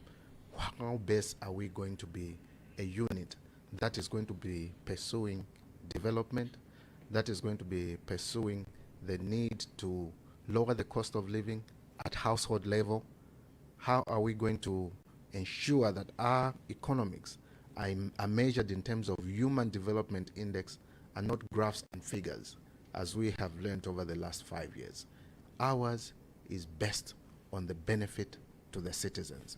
And that's why the conclusion of the matter is no. Everything that has happened to us has simply made us resolve that the call for Zambia is greater than this election. The call for Zambia is greater than the persecution that we have gone through. Maybe just to add to what Vice President is saying, why it's very important, for us to have the reconciliation as the first order of business. You can imagine that Nelson Chikumbi was killed in Kanyama for playing the Makebi Munduvile campaign song, and nothing happened. A few years ago, Jackson Kungo was killed. So we are looking at a country where a death only matters if a member of a certain political grouping is affected, and the rest does not matter. We can't have a Zambia where the president would only speak to a death when it relates to either somebody that is related to or somebody that comes from a political party. So the issue of reconciliation should not be underplayed. It's very important for us to have this unity. There can be no meaningful development that can come if we are not united. We must begin to look at every Zambian in the same light. I remember President Hakainde Hichilema, for many years, he carried a name, was it Mapenzi Chiulo? Yes. Yeah. I mean, that's a Zambian. Nobody should celebrate the death of any Zambian. But I should be quick to say, by the same token, he should have been saddened by how Jackson Kungo lost his life on voting day. So what we noticed was that if we are not careful, and we've said this to each other with Vice President, that it has to end with us. Okay? It starts with us and ends with us as leaders. What do I mean by that? Number one, in this reconciliation, we will not be looking at who did what when. We are saying, can we start afresh? Can we begin afresh? So that together we can begin to look at every Zambian the same way.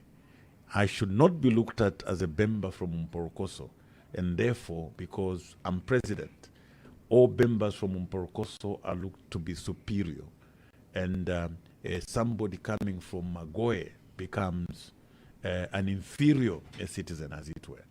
The people of Mporokoso, when Mundubile becomes president, will be the people of Magoe will be as important as the people in Mporokoso. They will enjoy their full rights the same way the people of Malambo will. That's a Zambia that we want. And remember, we've made a commitment to the Zambian people that ours will be to restore people's freedoms. And unfortunately for us, we have no choice. Yeah, because we believe as lawyers that the greatness of any nation is judged from its fidelity to the Constitution. So our starting point will look at the fundamental rights that are provided for under our Constitution. Do the Zambian people have their freedoms? The freedom of expression, freedom of movement, freedom of association. So these are fundamental. To us, they're non-negotiable, because we have a conscience, to the law, as it were. And I think that once we do that, we will have a Zambia. Can you imagine a Zambia, PZ, where opposition political parties will have a rally, and not be stoned? I want to throw in another question there, Honorable Mundubile, as you suggest a reconciliation, because I'll give an example of South Africa, when they decided, listen, let's, we have this country and we have this only one country. The Truth and Reconciliation Yes, Commission. the Truth and Reconciliation Commission. Is that what you're proposing here? First of all, I love the fact that you're bringing in politicians, because public discourse says, you, the politicians, are the ones that bring in this division. So when you propose a reconciliation, what kind of reconciliation is it that you're proposing for you and your running mate here? Are you sitting the nation down together to say, listen, let's confess our sins and agree and say, I did you wrong on this day, please forgive me, and we move forward like the way the South Africans did? What kind of reconciliation are we talking about? Yes, of course, it will take many forms. We will learn and draw from best practices. But as the two people at the top, the first thing we'll do is that we'll take a lead in providing leadership for national reconciliation. The exact the complexion it will take, of course, we may have several options of looking at it, but we will sit and ensure that we reconcile as a nation. And remember that the two of us are prayerful. We don't leave out, a prayer. Yeah, so there'll be reconciliation maybe through a national endeavor where we sit and look at the areas that have been causing these divisions. For instance, when you look at our constitution under Article 259, it looks at it talks about appointments. Those that are empowered to make appointments should do so, taking into account regional diversity, among other things. So we begin the process internally to make sure that when we are recruiting in the civil service, there should be transparency, but at the same time, we balance across regions. The people of Jikankata, people of Choma, the people of Luampa, people of Kalabo, the people of Kisasa, the people of Mwinilunga and Ikeleng, the people of Mporokoso, people of Malambo, people of Mukushi, must see themselves in this government, in the civil service. They must be able to say, okay, oh, that permanent secretary comes from our area. Oh, that director comes from our area. Oh, that police chief comes from an area. You can't have a country where today, PZ and Chisha, you look at, for instance, provincial education officers. Just take a list. I'm not exaggerating anything. Go and find out a position. These are junior positions per se, because they're below permanent secretary level. Start from permanent secretary level. List the permanent secretaries across the country. Okay? It to begin, to take a certain direction. Come to directors. Go to parastatals, provincial education officers, commissioners at the police, everywhere. ZAF. Go to all these institutions. The golden thread will show you that we cannot have a country like that. There is nothing wrong with those people that are appointed in those positions. Some of them actually do qualify. But there's everything wrong with the leaders that superintended over that particular process. Because firstly, it violates the Constitution. The Constitution is very clear on regional diversity, and it simply has not been followed.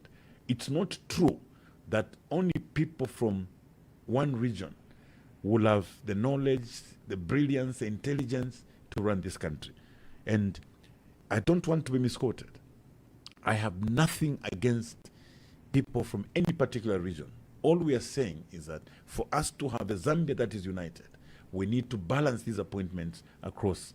And I'm giving this example to be one of the things we can deal with, Vice President and I, because at executive level, this can be resolved. Because you asked what sort of form this reconciliation will take. So in trying to reconcile, you first of all identify the problems that have led to these divisions. One of these problems are appointments into this in the civil service. So we don't need to go to Mulungushi on that one and have an endeavor. We can resolve it internally and ensure that there's regional diversity. Then other areas can be looked at, at wider and broader meetings, as it were. Perhaps additionally, PZ, the trouble with a tribalistic approach to governance is that it doesn't end with the region.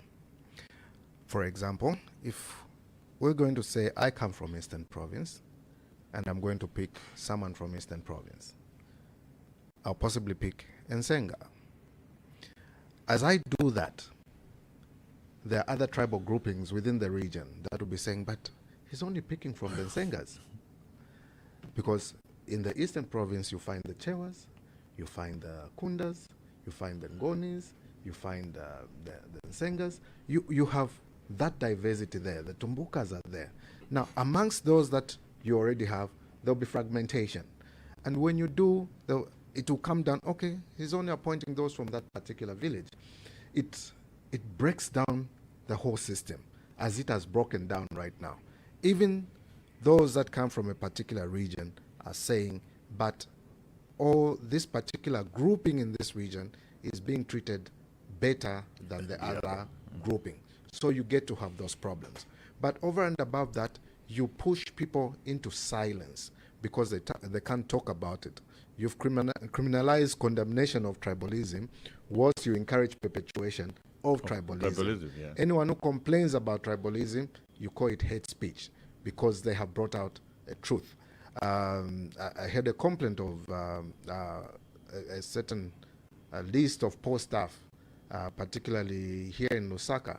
You find that the post staff that have been recruited all come from a particular region, such that when they are going to have their meetings, they break into one language and are able to speak in that language with only two not coming from there, and they don't understand what exactly is going on. Is that the Zambia we want? I do not think so. I think we need a Zambia where opportunities are available to all.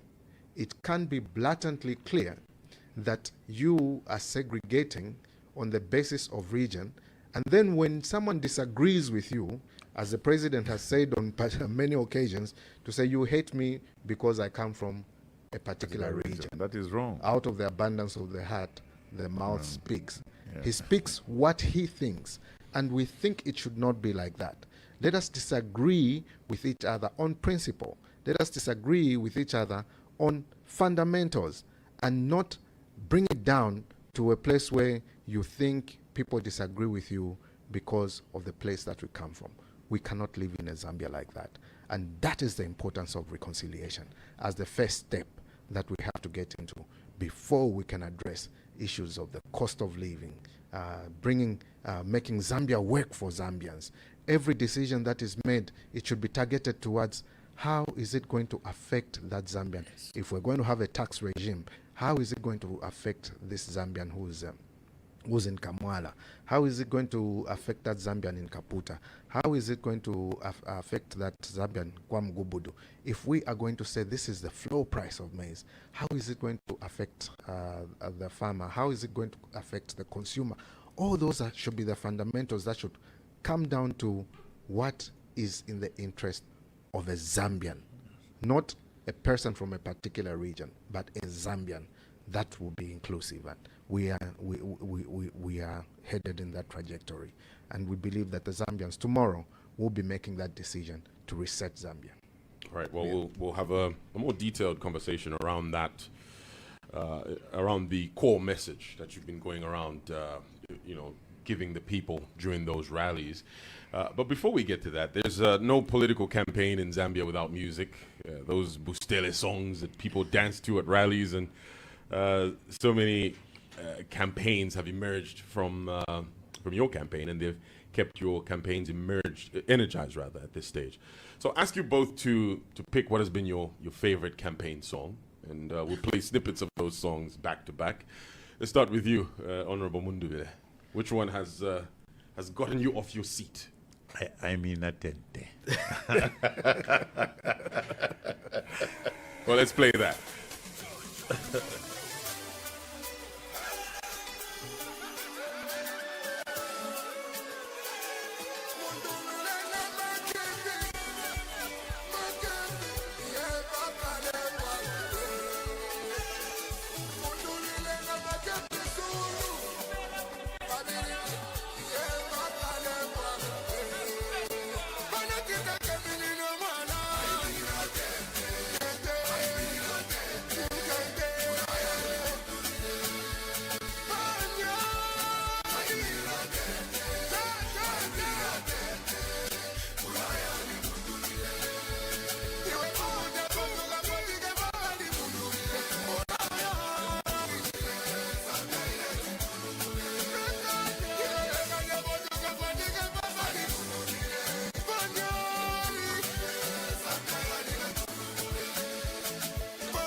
mundubire na makepi na bapange chakosa opponenti alelira na vimbo no mwaka alelira chaimini na tembe hata na opponent avenge yekwesho kulabeko twafuma no t-shirt ni monemo twapita. Well, if you want to see some of the dance moves we were able to see here in studio, you can go over to our Facebook page, Hot FM Zambia. Also streaming live on other social media platforms, live across all 10 provinces on 58 radio stations, 4 TV stations as well. So I mean, Atente is Honorable Brian Mundubire's favorite campaign song. Reminds me of my mother. Is it? When I was learning to walk. All right. That's what Grandma would sing. Honorable Zulu, let's get to yours. We're having a fight with the president because I wanted us to play Munduwe na Makebi Wengile. He says, no, that should be the last song that is played so that everyone can dance, since everyone knows it. So I'll go with Lelo Lelo by 4 na 5. Well, here it is.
See, I'm sweating. I warned you. We've seen the dance moves in studio. Yeah, and those watching us live. Pretend to be dancing.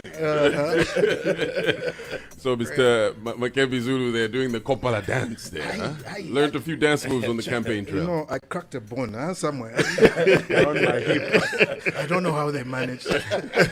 You're not young anymore, is it? Ish. Age is catching up. Plenty of campaign songs, and there'll be some more coming up later.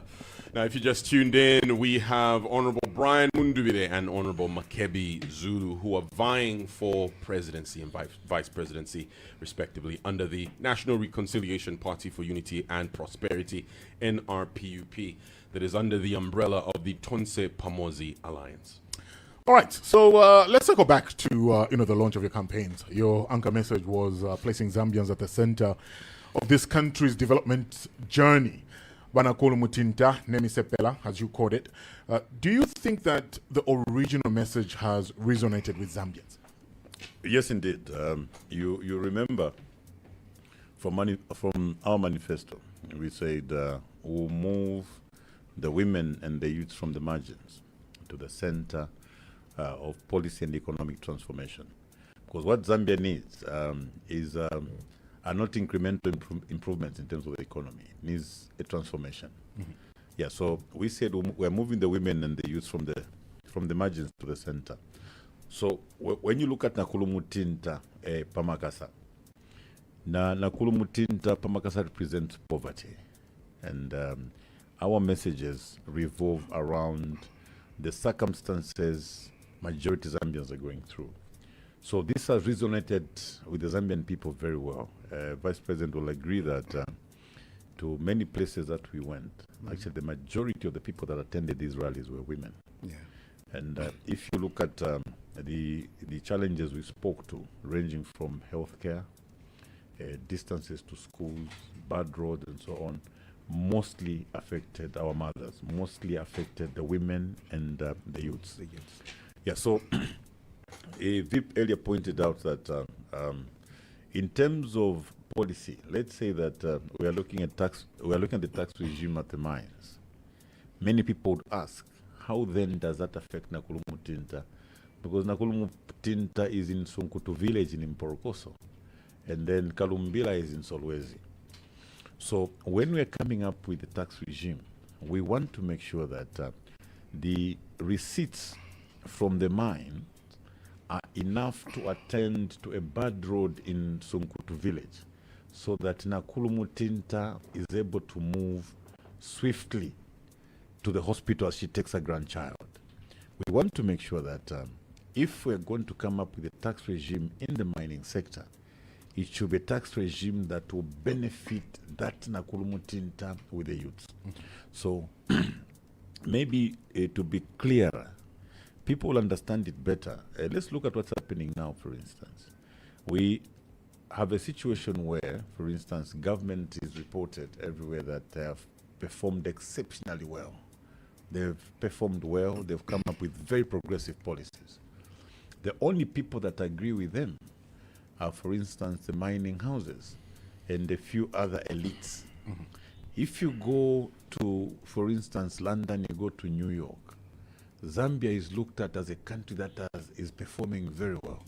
So meaning that when President Hakainde Hichilema says they have performed very well, he's actually correct. But the question is, for who or for which category of people, citizens as it were. So his policies have performed very well for foreign investors. His policies have performed very well for mining houses. Why should President Hakainde Hichilema's message be different from the message coming from Nakulu Mutinta? Nakulu Mutinta is saying, my goodness, we've never seen a government like this. Civil servants who've been in the civil service for over 20 years are complaining. Men and women in uniform are complaining. Farmers are complaining. Youths are complaining. So when you look at these demographics, these are Zambians. So it becomes very clear that, yes, our friends may have had a different target altogether. Their clients were not the Zambian people. Their clients were mining houses and other big corporations and businesses. So the difference with us, our starting point are Zambians. Those are our clients. So we would rather somebody elsewhere gives a different report on Zambia, and Zambians are saying we are doing very well. So for us, it's Zambians first. When Nakulu Mutinta says, oh my goodness, Mundubile na Makebi Ingira, they've performed very well, we don't mind what the headlines in New York would be about Zambia. So that's a difference. Not that we would want to, disadvantage foreign business. No, no, no. It's a question of priority. Who should praise us first? So Makebi and Munduvile should first be praised by Nakulu Mutinta, Nemisepela Pamakasa, before a big mining house says we are doing well. So our policies, whether it's in education, they're all revolving around this old woman and the youths. Yeah. Yeah. So why is there a disconnect then? I mean, the president, like you've said, has gone around talking about there's issues of foreign reserves, there's the inflation that's dropped, debt restructuring that's been done. Those are the accomplishments that he's gone around on his rallies that he's floated as his successors. But then, why is there a disconnect with the household, the economy at the household, where people have been, where there's a struggle with the cost of living? There is a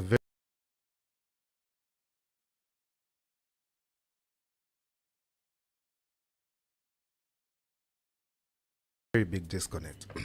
For us, a fundamental question in any decision that is made is, how does a Zambian benefit?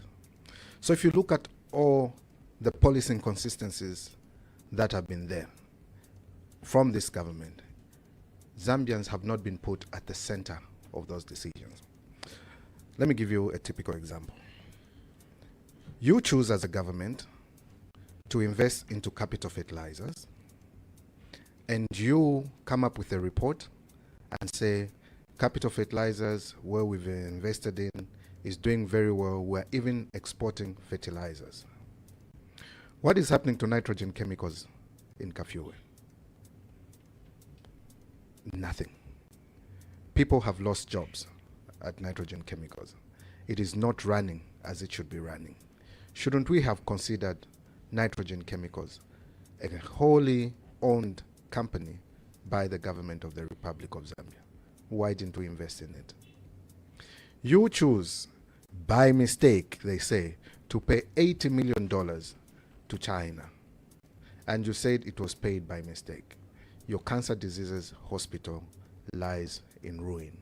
People have to be flown into Tanzania. They have to be flown into India for purposes of accessing basic healthcare services. NEMA, you kill NEMA, which was saving the very Zambians that you claim to care about. And then you continue with the program of taking people outside the country to access medical facilities that should have been here. Before PF left, the European Union came and said, we are going to assist you to build a factory where you'll be making generic drugs, ARVs, your Panadols, your antimalarials, all those that need to be made from within. When UPND came into government, they saw that as a business opportunity and cancelled the construction of that particular factory that was supposed to be making generic drugs. What did they do? They chose to continue importation. And we saw the importation of those 61 containers that came through and were marooned and never benefited the Zambians because someone was making a profit out of it.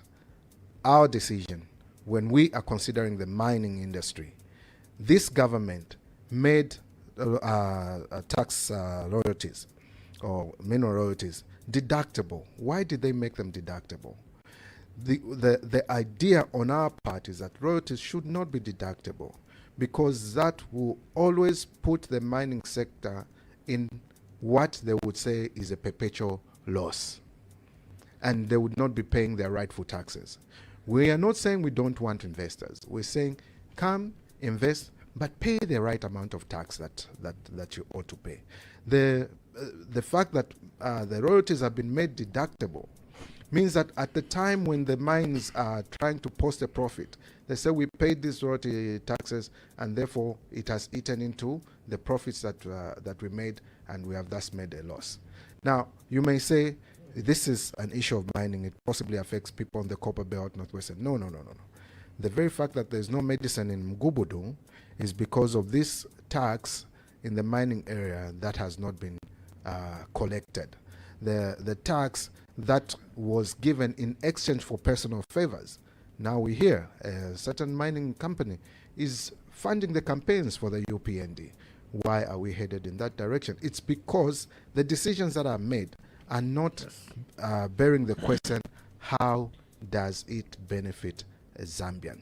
The money is coming from FQM to fund the campaign for the UPND. Why don't we push it into our hospitals? Why don't we put medicines in our hospitals? Why don't we make life felt easier at household level? Our measure of development will not be GDP, it will not be inflation, it will not be any other thing. It will be how has it benefited that Zambian at household level. Then we'll be saying we have made strides in developing the country, because it is that Nakulumtinta, Nemisepela Pamakasa, that we are looking at. We want to cascade it down to the very basic unit of a Zambian, then that is an individual at household level. What is our measure? Our measure is Human Development Index. How does it benefit a Zambian? That is going to back every policy that we make. Yeah, just to add, the question was on disconnect, in addition to what Vice President has said. Yeah, let's just go back to 2021. UPND got into power around about September of 2021. And on 30th of October, the Minister of Finance was presenting his budget speech to Parliament. In his speech, he actually pronounced certain measures in the mining sector that included reducing mineral royalty tax from 6% to 3%, and also making it deductible, as Vice President has said. Now, if you look at the speed, they had only been in government for under 1 month, and they moved very swiftly, to come up with these measures. Okay, it's a plus. These are gentlemen who are working in the background.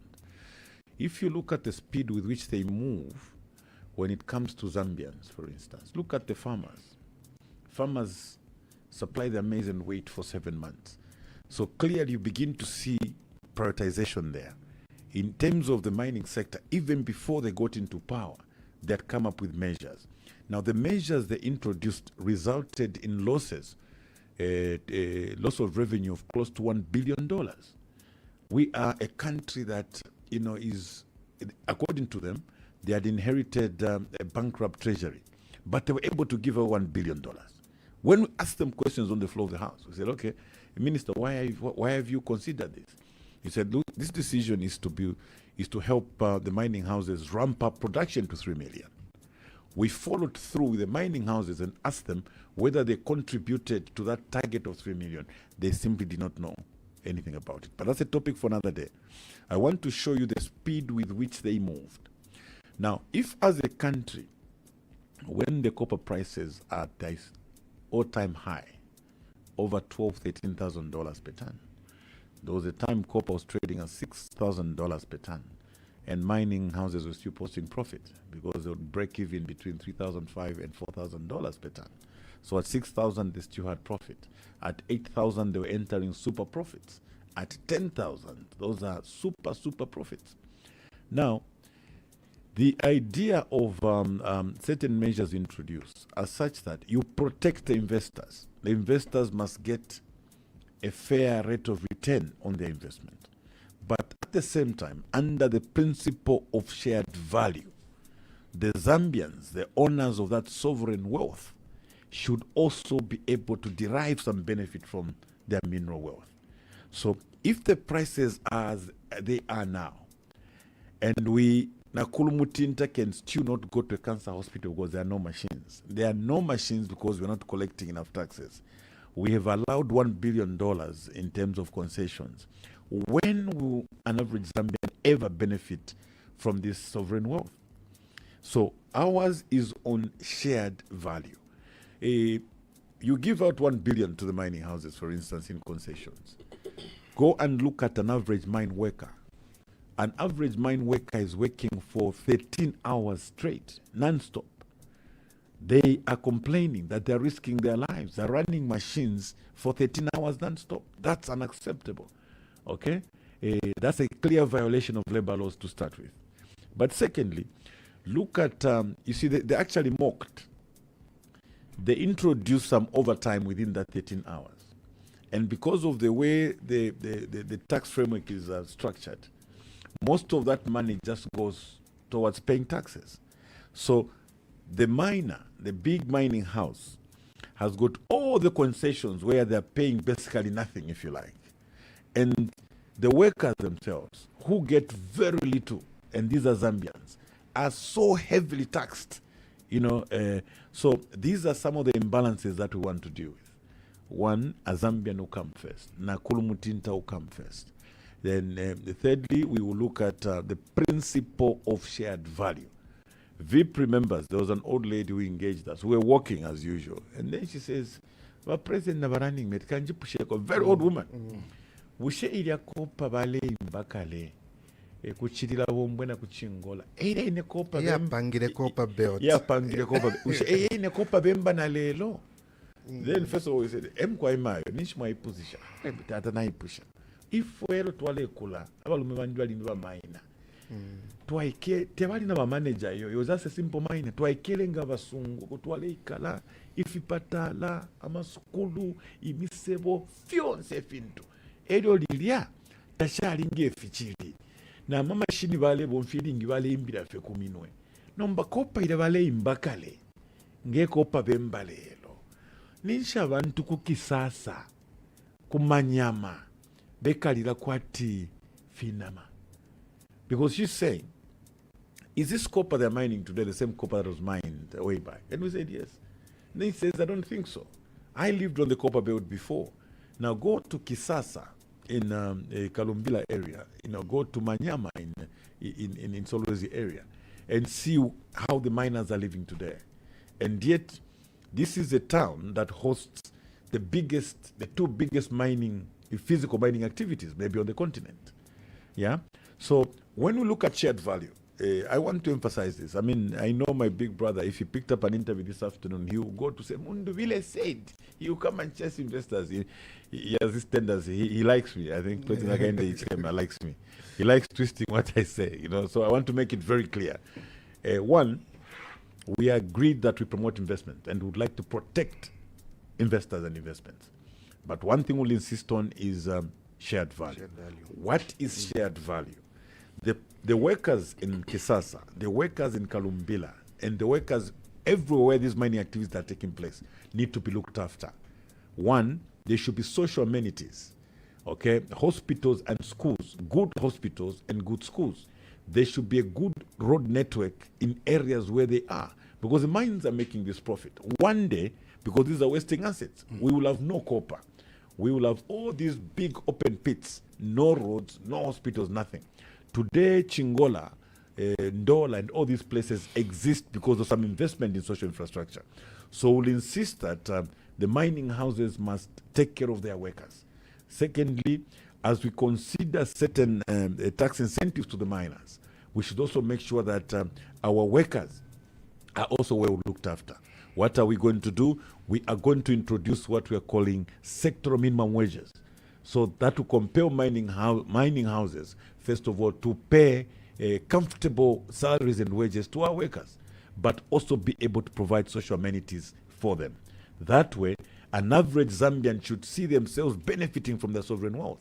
The suppliers and contractors will be protected through a bill that we introduce to Parliament in the first 100 days on local content, to make sure that there's some business. At least 50% of all business transacted in the mines must go to Zambians. And we'll put up regulations that to protect Zambians in that particular sector and also protect us against fronting, as it were. Yeah, so these are some of the areas that we're looking at. VIP mentioned it's about a Zambian. A starting point is a Zambian. Everything is about the Zambian going forward, yes. So you're saying President Hichilema has neglected the everyday Zambia? That's very clear. It's something he can't even deny. He has promoted a lot of business with foreigners. And of course, what is most disturbing also for the mining houses, we have to learn to trust each other. They got those incentives to ramp up production. We are very disappointed with one mining house. They saved $771 million from the measures that were put up by Ministry of Finance. They got part of that money, a lot of it. They gave it to our friends in the UPND. That is why, from nowhere, I don't think UPND has any investments as a party. They have no investments. How then were they offering candidates up to 20 million kwacha, one candidate to withdraw, 10 million kwacha at mayoral position, 5 million kwacha at Councillor. yeah. So really, you can't have a country like that. Do you know how many farmers would get paid from 20 million kwacha? The farmers went without payment for 7 months.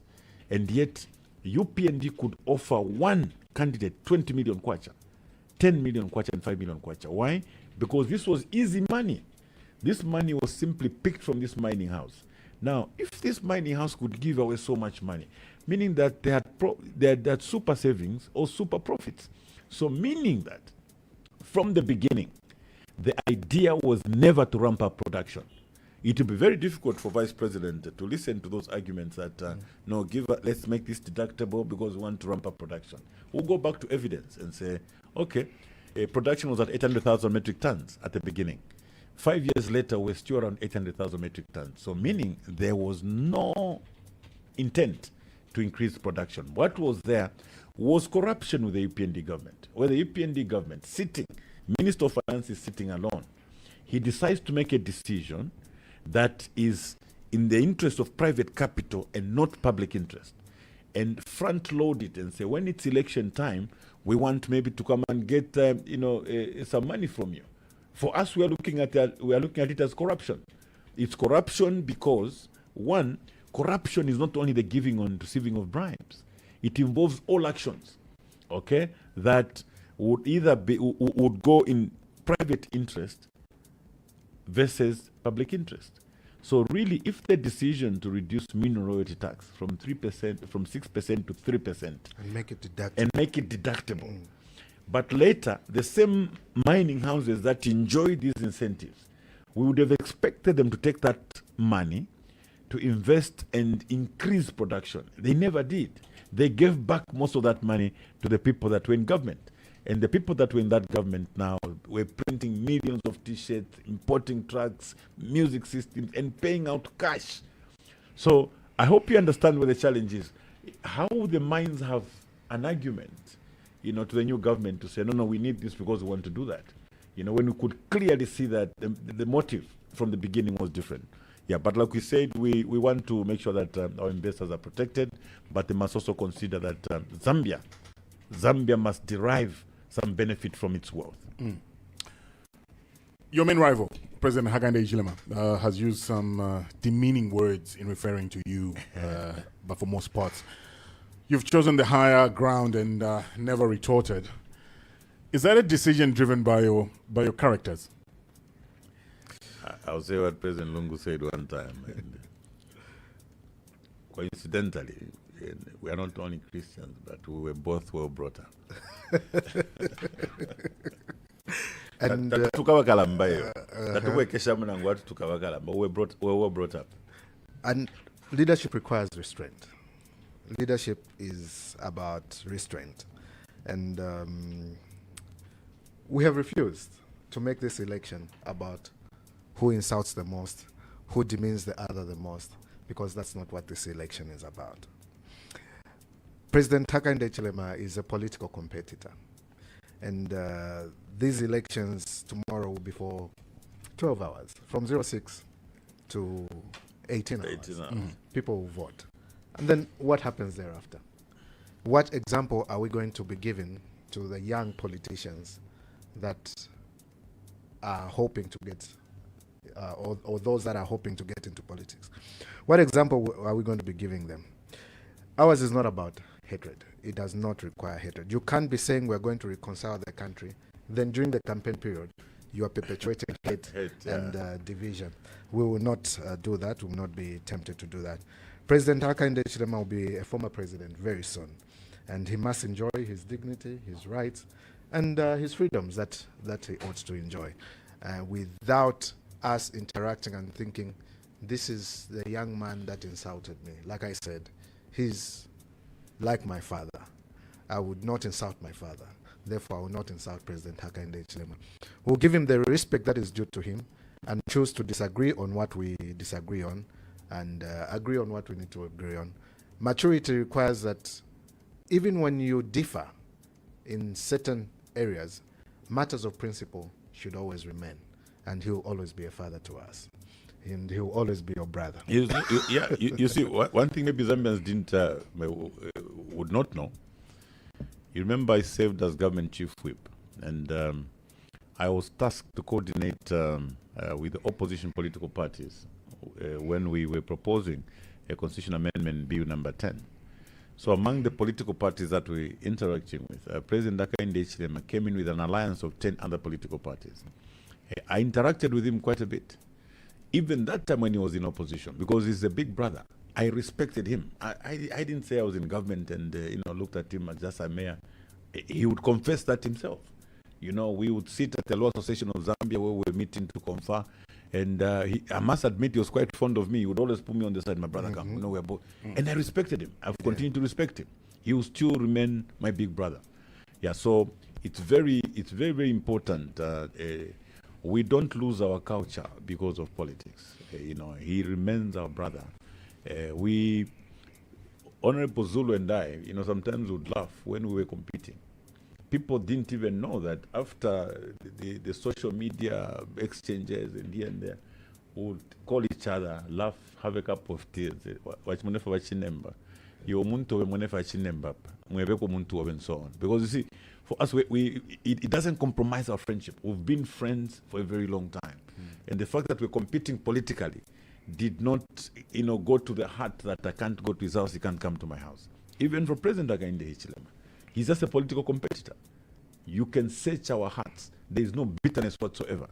He just remains a political competitor who's our big brother, who will be respected as former president. He'll get his full entitlements as a former president, as it were. He did his part. Maybe that is as far as he could go. We'll pick it up from there and push it to another level, expecting that when our time comes, we'll gracefully leave and the new president will respect Mundubile and Makebi as former president and vice president, as it were. So remember what I want the Zambian people to remember. We do not only want to change government, but we also want to change how government works. So going forward, we must leave a culture, a culture into the future that will protect former leaders. It will not only be president and vice president. We are also looking at freedom fighters. We'll look at many other people that have served government so that they retire with dignity, as it were. But the question really was on this respect. We had to ballock one young man in Chilawombo with vice president. The police had blocked us. And 2 days earlier, President Hakainde Hichilema had insulted Gary Nkombo's mother, and with Gary Nkombo. We felt very bad about it.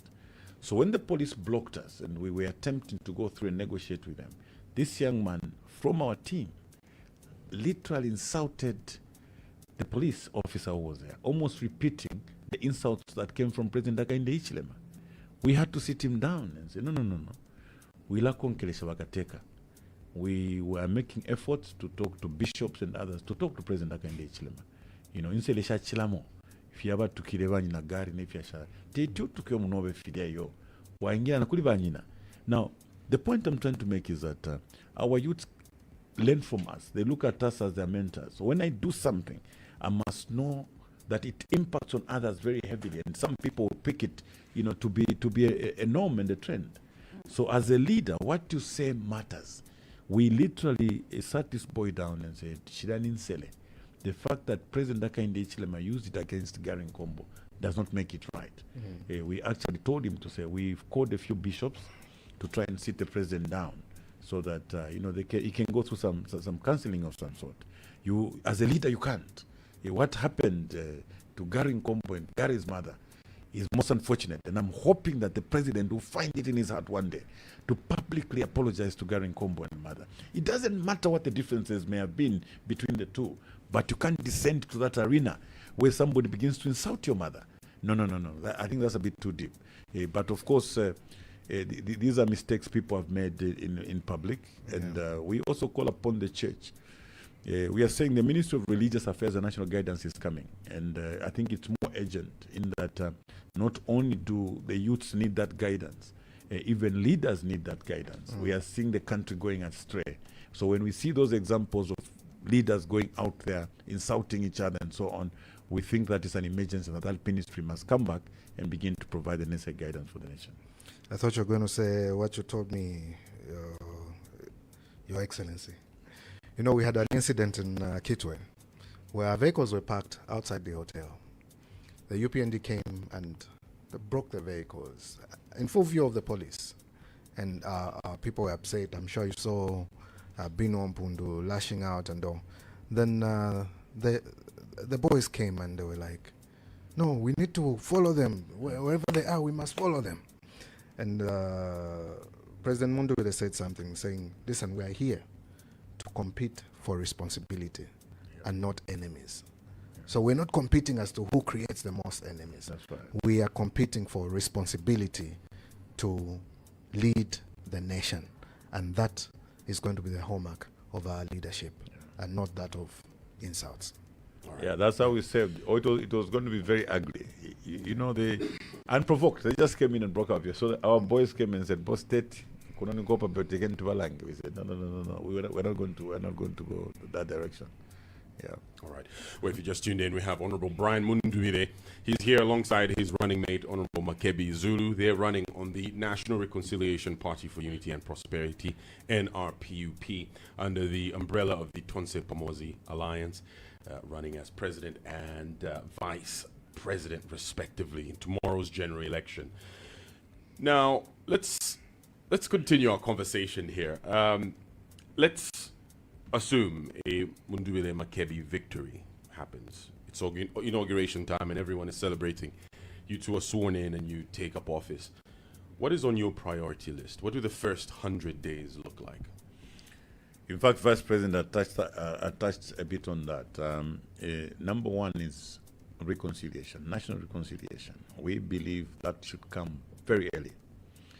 Number two, we'll look at the legislative agenda. You will discover that most Zambians have complained against the oppressive laws. Zambians want to be free. So number one is reconciliation. Number two is cost of living.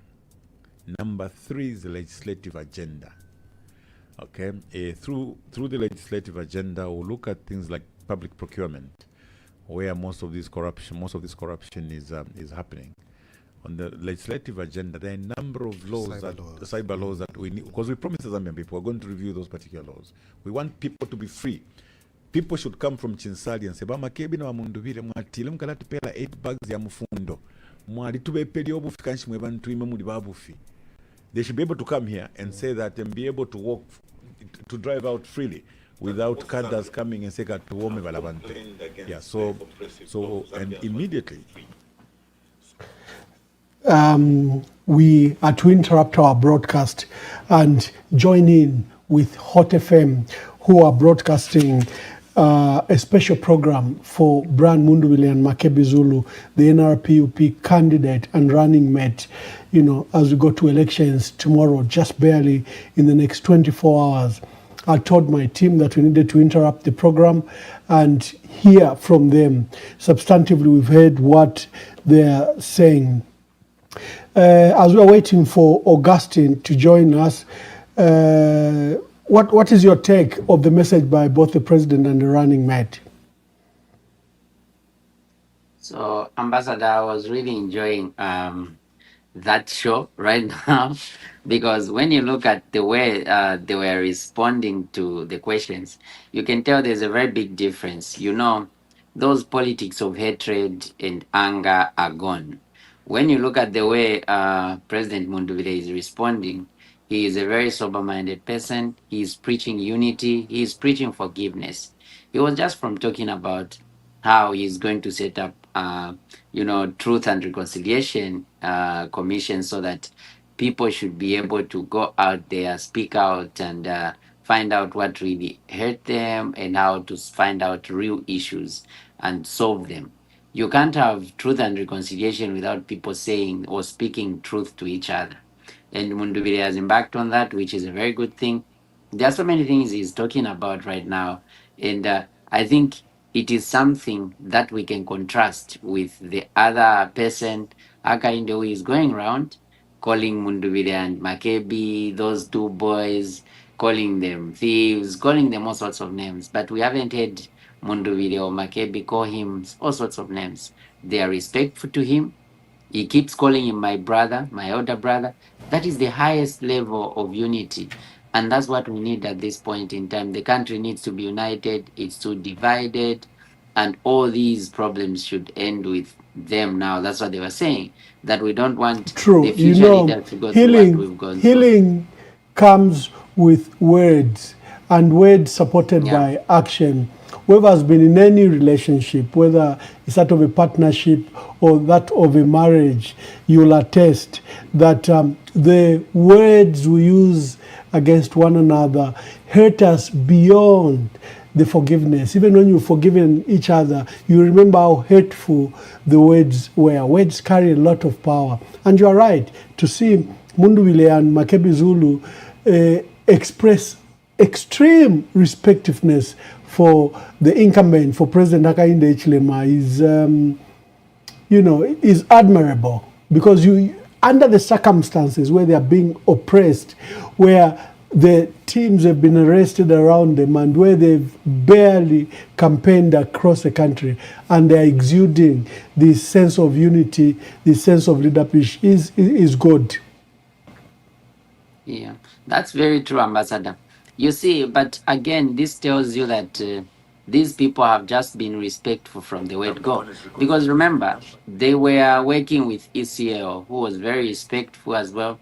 ECL, I remember at one time, even the time that he was being harassed by one Yui, ECL was calling Yui boss. ECL was so humble enough as a former president to still humble himself before a mayor police officer who had nothing compared to his name.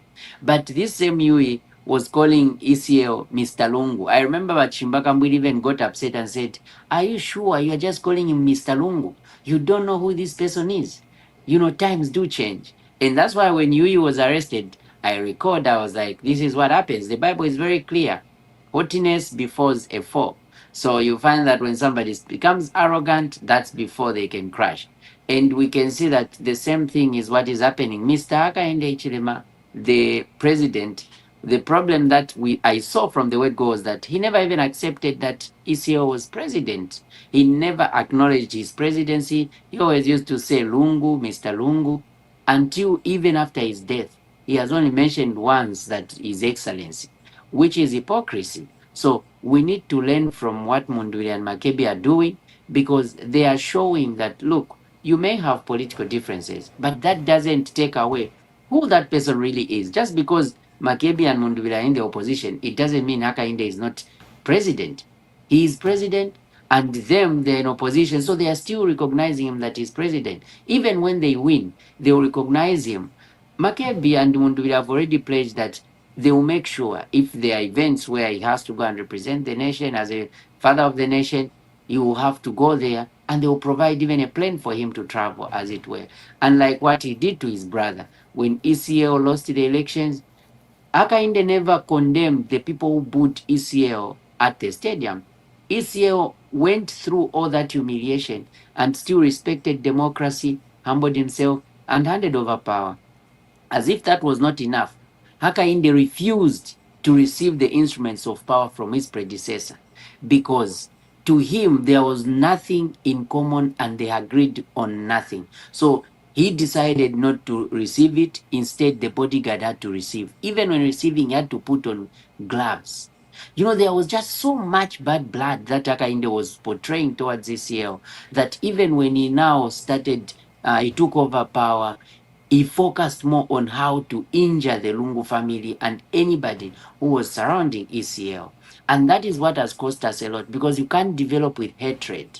So as a result, we are where we are now because the entire 5 years was wasted fighting ECL and his family, and also making sure that any associate of ECL was arrested. As we are talking right now, most of these people have been arrested. They have been accused before. If you look at Findlay is not the first time they're arresting him. They have arrested him before because they were trying to find something about ECL, which they never found. Now they're trying to link him with Munduvile, and now they're trying to also arrest other people as long as somebody was an associate to Munduvile or Lungu. So Hakainde has continued with the same trend, and Munduvile is saying, hey, We need to give us a pause. This thing is old now. It's old-fashioned. Let's not have hatred as a way of politics. Politics are about ideas, exchanging ideas, not exchanging hatred.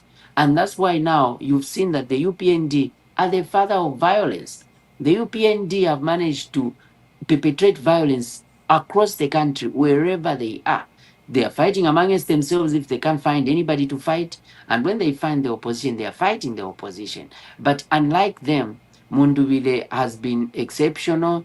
And in the way he's preaching peace, I think Zambians should be able to see, if we want our country to forge ahead and we want reconciliation, a country where there is peace and love, unlike the way it is now, Zambians should go tomorrow in numbers and vote for Mundubile. He is the change that we have been looking for. Indeed, there's a development here. A young man, popularly known as Shombo International, is a Power Dynamo's supporter. He's been beaten badly. He was beaten last night at Independence at Heroes Stadium, where he was trying to catch a lift. When they were on the Copper Belt, Shombo appeared on the stage for Brian Mundubile. So that is why these UPND thugs beat him at Heroes Stadium. Here's a video of him.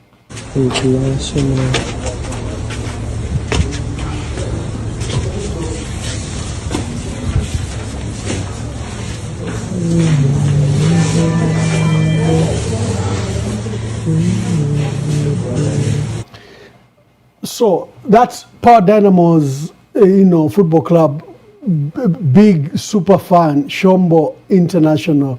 His real name is Fred Chiweka. He was beaten very badly and is at the hospital, as you can see. They even crudely shaved him, shaved his hair. This is an opportunity for you now to call. Let's hear from you before we close and before I allow Dr. Sampa to give his remarks. Please call. We have in line here Honorable Brian Mundubile and Makebi Zulu. They are on Hot FM. We'll keep on tracking and showing you. But if you have any call to make your calls now so that I can release my guest. It's very long. We started 3 hours ago and I want to release my guest to rest. So if you have any call, please make the calls now. That pressed the reset button for the country. The boys that put their personal interests aside and said, this is about Zambia. The boys that brought back the freedom of expression for the Zambians. The boys that brought back the freedom of speech. The boys that made sure that the institutions of governance were no longer being held at the whims of caprices and caprices of an individual, would want to go down in history as the boys that made sure that the institutions of governance were independent, properly so-called. We want to ensure that the judiciary becomes a judiciary that brings... Hello, caller. Please tell us your name and where you're calling us from and make your contribution. Good day, Ambassador Mwamba. This is Jongo. Yes, my dear brother, from make your contribution. Yes. The rally in Mongo was disturbed because the president and the vice president didn't even have the opportunity to speak to the people, because it was whilst Dr. Kashamba Tombekustalewanika was speaking. That was when the disruption took place. So I would advise, if you can, whilst they're on radio, for them to address the issues of Western Province, the way they did it with Southern Province. The people didn't hear them. They were disrupted. Okay. So they haven't addressed Western Province. Yeah. I think that's very important for you to quickly remind them that you did not speak to the people of Western Province. Thank you. Thank you. I'll pass a message quickly. Yes, please. Thanks. Hello, caller. Please tell us your name and where you're calling us from and make your contribution. Anonymous on the line. Anonymous, make your contribution. Good morning, Ambassador, and good morning, Doctor. My question to the leader is that I heard him mention of the vote protection and they are putting in place link that will be able to monitor. But what we've observed in the past few days that there has been erratic network connectivity.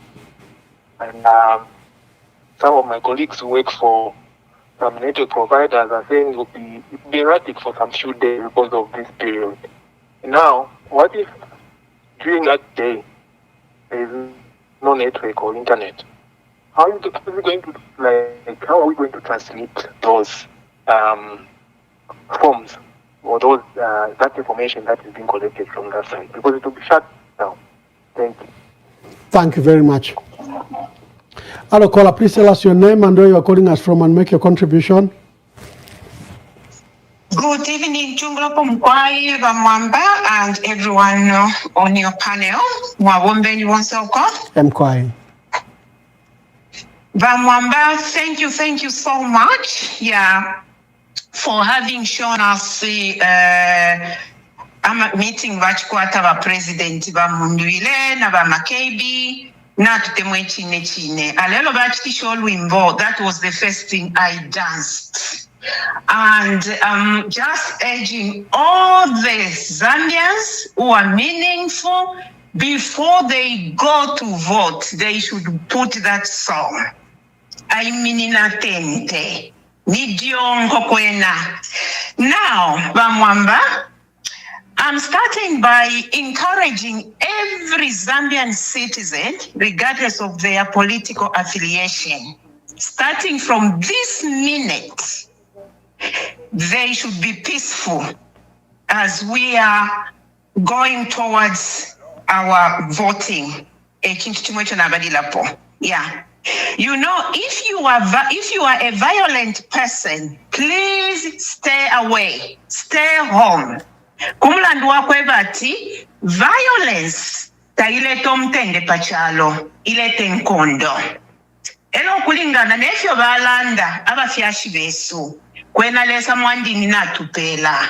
Bantu, you can tell the ambassador kwebati, I'm going to call them guys. These two guys, because this is how they are called by our president at Avaiche. For sure, you are our father, they are your children. Na bakwata mano. Na balando kwebati. Tukabasunga ba president. This is what we are looking for, Bamwamba. Let's vote for these two boys. These two boys, Bamwamba. Thank you very much. Thank you very much. Hello, caller. Please tell us your name and where you're calling us from. Oh, the caller hung up. Please call back quickly. We need to close so that we'll leave you with the debate from Hot FM. But let's get your views quickly and so that I can release my dear brother, Dr. Sampa and Augustine.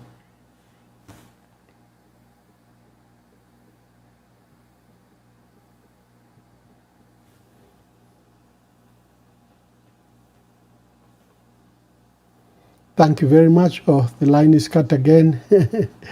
Just keep on trying before we leave you. Yeah. Hello, caller. Please tell us your name and where you're calling us from and make your contributions. Yes, good morning, Ambassador Mwamba. Good morning. And the finance today. Yes, indeed. This Thank is you. Mr. Mlenga. Mr. Mlenga, make your contribution. Yes, calling you from I think I'm in Kapiri area now. Okay. Yes. Ambassador, what is happening in our country? I think it has become a banana republic. You can't have, I think for the first time from 1964, we have not had the people being abducted, apart from now. And when you see a number of people that have been thrown into cells, those that have been abducted, the number is over 30. It's over 30 now. Which it's about is 50 very actually. bad. Yes, you see, that number is too huge. You know, politics should not divide this country. it's just different opinions that people look at, and we have divergent views in terms of looking at candidates. But the way the President HH has, I think, has conducted himself because he's supposed to protect all citizens according to our constitution. But he has not done that. If you look at the number of people that have died, he has not, as the head of state, made any statement about those lives that we have lost, which have been actually caused by UPND cadres. Then you see that he keeps on talking about the deaths that happened a long time ago, not what is happening under his regime. That is how hypocritical he is. Now, talking about tomorrow, as Zambians, if you look at these famous nations about ECZ, want to control things and they want to bring in new rules where they don't want any television to be, television, these media to be announcing results, all these issues, you have seen that we have not had these situations. So you see that this man, this is a president that should not be voted for tomorrow. It shouldn't be voted for because there will be no Zambia to talk about going forward. He has to be stopped tomorrow. We have to go in numbers. And as I made a request last time, all those that will be driving tomorrow, let's have our full. We need to show this president that we don't need him going forward. Not that we hate him, but we hate the way he has ruled this country for the last 5 years. So tomorrow, all those that have vehicles, let's have our lights on tomorrow. Those who are driving public service vehicles, also those that are driving trucks, let's have, even those that are just passenger vehicles, let's have the lights on. And we go and vote in numbers so that we can have our new independence come next week. Thank you so much. I leave it to the others to contribute to, Ambassador. Thank you very much. Hello, caller, please tell us your name and where you are calling us from and make your contribution. Dr. K, Professor Kalonde. Dr. K, make your contribution. Bamwamba, Natasha Sana for bringing us the discussion that the president is having with the vice president, with the people in Zambia. Thank you so much for that. I just want to touch on a few things. There is one thing that the president touched on with regard to the life people are living, those who are working for the mines. And despite those mines making millions, the Zambian people are not enjoying the fruits of those minerals that are coming from under their feet. It's unfortunate that our current president has not seen that. I mean, he has seen that, but he has not seen it, that people are suffering. And this relates to what the previous caller just talked about, that the president is not doing enough for the people of Zambia. Basically, what my conclusion about Mr. Hichilema, the president of Zambia, is that he has been in office not for the Zambian people. That's my conclusion, not anybody's. He's not been there for the Zambian people at all. Maybe himself, his family, his close friends, who basically are rich people, and I'm sorry, I'm in America, but I'll say the white folks that go there to go and mine the minerals. The social amenities they touched on are very important. And if you remember those who lived in the mines, how the CCM and before that RCM and the other mining conglomerates Nkana, Copper Mine, Kalush, all those companies, how they took care of their people. They lived in their houses free, and electricity was also free. There was no meter at the miners' houses before. I don't know this time. Electric meters.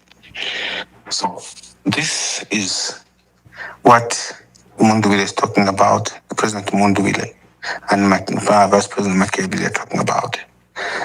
Things that miners must enjoy. Nef bansafia bola fia shot de la kumono shinon shiku. Nang fuku ya fia tukupaki ya kuaba. Ntu akupaki nensala. Mwana tako itenensa patumu. That is what has been wrong with these 5 years that we have lived under UPND. The other thing is, I really also want to emphasize on the transition that they've mentioned, that they should include the issue of people's cost of living. The cost of living in Zambia, although we would have all this reconciliation and all such things, they should also, one of the priorities must be reduction of cost of living for the people of Zambia. They should mention that, and they should think about it for the Zambians also to enjoy their peace and their time as changes come into the nation. Thank you so much. Natasha Mwandima Mwamba, Natasha na pano mukwete mashina yale. Sorry wa doc. Thank you. Brian Sampa, Augustine Mukoka, Mkaiwa PS Bachanda Kazia, na Bachero. I think Bachero, I know when driving. Let me get the last views of my dear panelists. Then we will leave you with the broadcast, if it is still there, with Hot FM. Doc, kindly make your last remarks. Today we're making an appeal that the president must release all political detainees. And your appeal, of course, to Zambians tomorrow, that they must go out and vote. I think the issue is on a mass turnout. Every time there are threats to that the vote will be manipulated, the cure has always been a mass turnout, and I think our people need to understand that. Make your remarks, Doc, so that I can release you, you can rest, and we might need you tomorrow for longer hours. Yeah. So, number one of the callers mentioned the issue of network. So, our callers need to know that, and our viewers, please, you can download VPN. If they try to block the network, you can use VPN, and VPN is going to allow you to still, be able to access internet as if you are not in Zambia. Because with VPN, you can choose a different country that's where you are, and then you'll be using that. So it is good because you won't be tracked. If somebody wants to use your network to track you, they're not going to be able to. And VPN will also allow you access to the internet. The other thing is this. Ambassador's number is always there whenever we are having these discussions, and I can also I'll give Ambassador my number so that it can also be shared. Then people can just in case Ambassador is busy, but I know that Ambassador will be dedicated to do this. So people can also share with Ambassador either on Facebook or using WhatsApp, whatever they are noticing in during that election day. And we will need videos, we will need pictures, we will need every fact that we can find. I can't hear you, Ambassador. Father Oscar, sorry, let me interrupt you, Doc. I've noticed a call from Father Oscar Mwansa Pombo. Let's hear from him. Mwema Italians, the Italiano. How are you, sir? Thank you very much. Good morning, Wamwamba. Sorry for calling at this moment. I was engaged. Now I've just seen that you are about to conclude the show, so I wanted to take this advantage first of all to greet doctor there. Good job done. Thank you so much. Up to this time, and all the panelists. And I just wanted to say a word to the panelists and a word to the Zambian people as we go for elections tomorrow, please. Yeah, make your contribution. That's fine. Thank you very much. The elections for tomorrow, the dear colleague,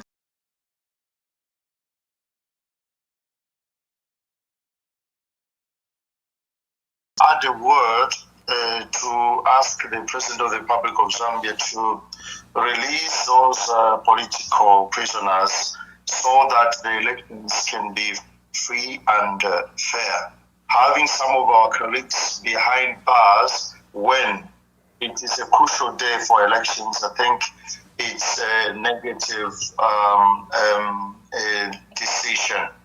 So I take advantage of this moment to speak, to say a word on behalf of the Zambians. And being a Catholic, I would like to answer. Allow me, maybe I have not talked about this, but I take this advantage because it's crucial. I'd like to answer to my colleague, Father Augustine Mwewa from Umansa. He's a Franciscan convention. Father Augustine Mwewa, he did a very, very powerful sermon in the church.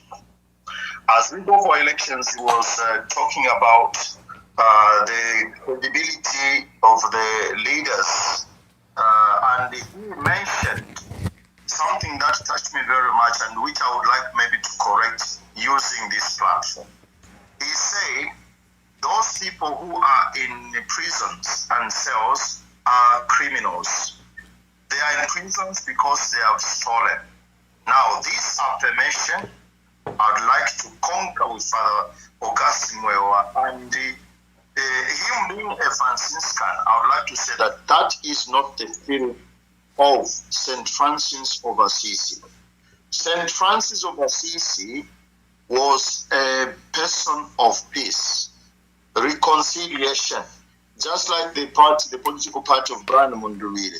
St. Francis of Assisi was a man of reconciliation. The first saint to go to unite three major religions in the world: the Catholic, the Christians, the Catholics, the Jewish, and the Islam. The first saint from here, from Assisi, Perugia, to go and unite a Muslim representative, a Jewish representative, and a Catholic representative for the sake of peace. So my colleague, Father Mwewa, saying that those who are in prisons are criminals, we as priests, we don't mention that. That's why it's one of our mission to go and encourage our brothers and sisters who are in prisons, including the time President Hakainde Hichilema was in prison. We went and we encouraged him and we spoke on his behalf. So I concur with that statement of Father Augustine Mwewa, and how I would love him to retract the statement, because St. Francis was a man of peace, justice, and a man who preached freedoms. So this is what we are asking in Zambia. We want peace, justice, freedom. Allow the Zambian people to speak, to exercise their right freely. My last appeal to the police officers who I know are professional, to the Zambia Army who I know are so professional, to the Zambia National Service who I know are professional. Do not allow unknown people. Do not allow people from the database to lead the peacekeeping.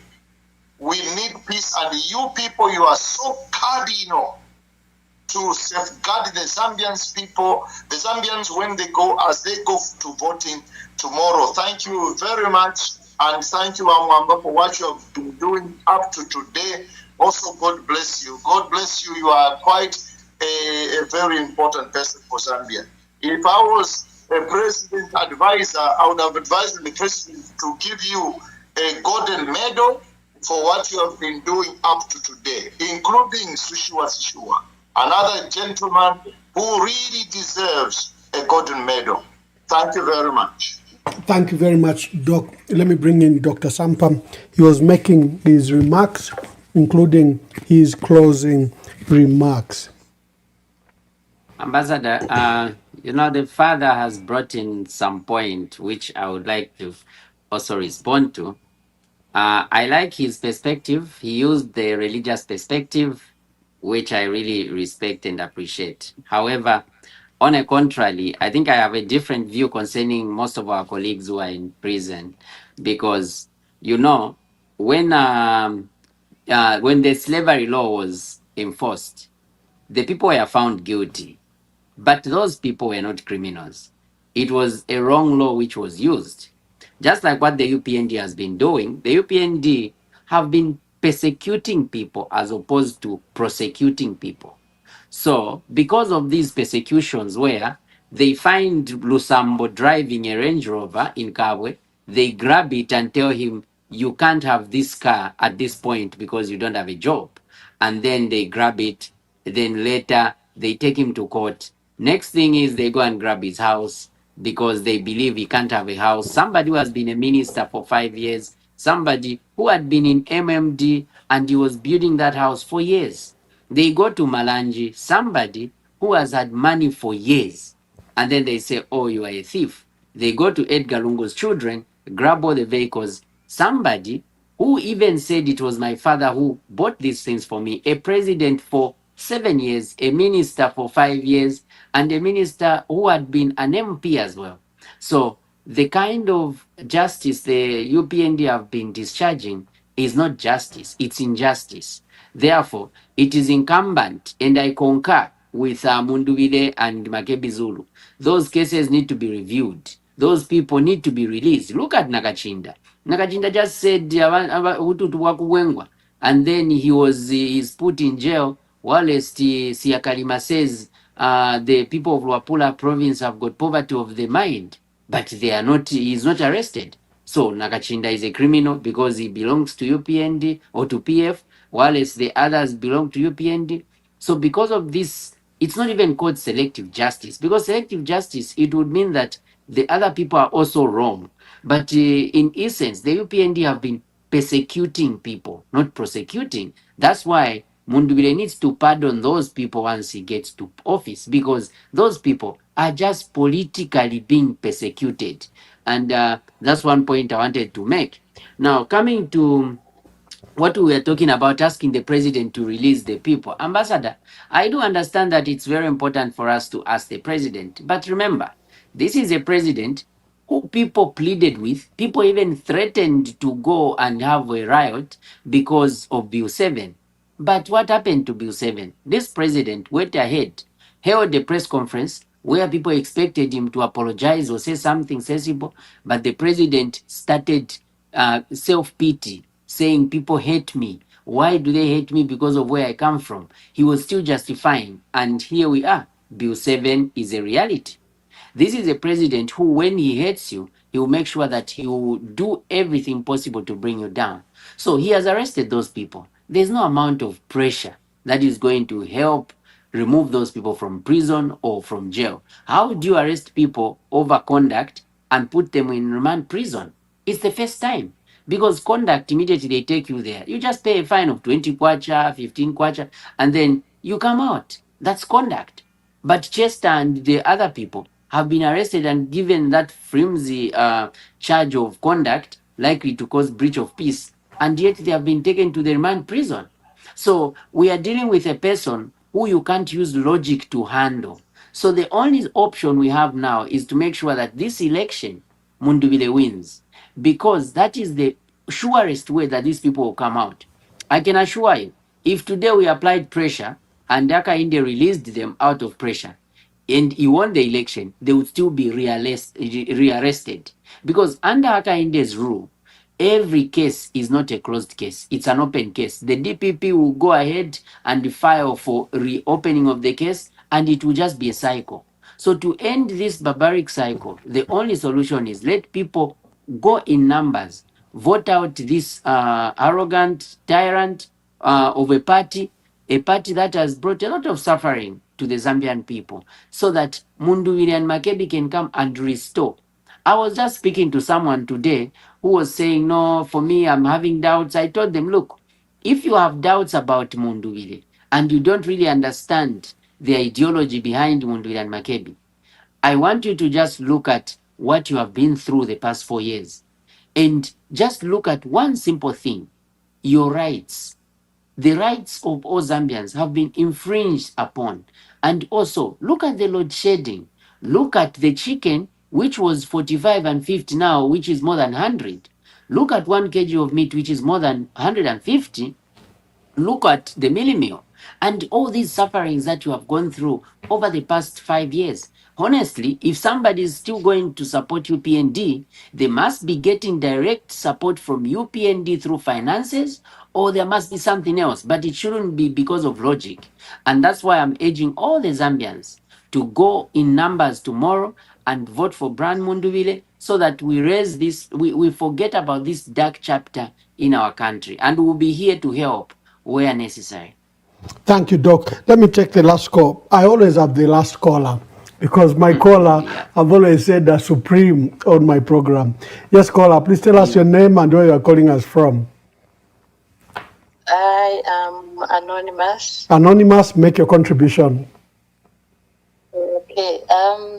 I'm more concerned about voter protection of the votes, and how are the votes going to be protected? Because if I may use this term, they are vicious, very, very vicious.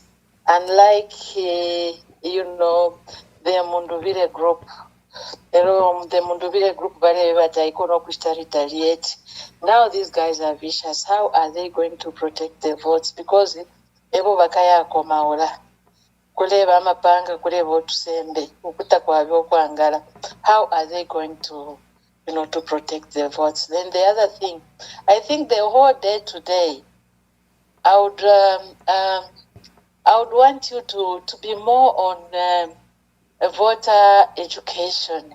Abantu mubebe mulelanda fyati x if yamatiki awe x amatiki yakabe abo bene abo ngapali ba HH bakale amatiki but pali ba Munduvile bakale ba vyama x bakuti mukale ba difiriji mutukeshi bya difiriji genuine mkwai. That's what I wanted to contribute. Thank you so very much. Thank you very much. I can see my dear sister is back. Anonymous, I can see you are back. Did you have something to contribute quickly? Yes, just a little bit. I just want to add up to what Father Mpombo has highlighted. Therefore, ukulanda nati ababa father gana bakwata omukanjo wakuli ba Francis bawufule immediately bawufule. Some of us, Mr. Ambassador, we have traveled. I've been even to Assisi in Perugia. I've even visited the house of Francis, where he lived with his parents, and even in the room where he was being chained by the father, because the father was a merchant who didn't want him to mingle with poor people. And he would he would chain him in this room, and the mother would cry. In fact, it was the mother, it was the mother who even released the son and he let him go because he wanted to be with the poor people.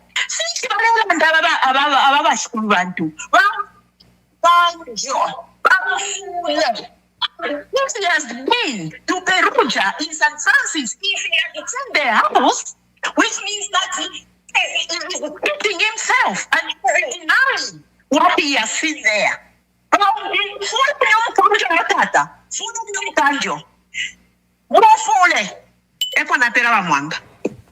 Father Mwewa atibamifule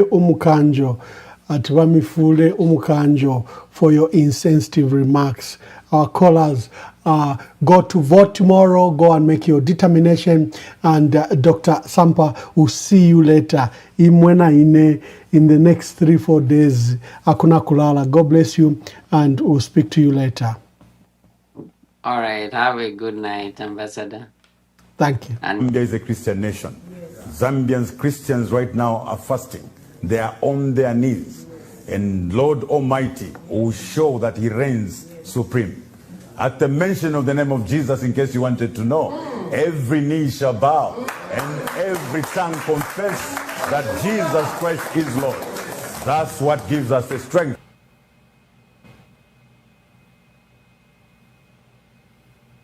Zambia is a Christian nation.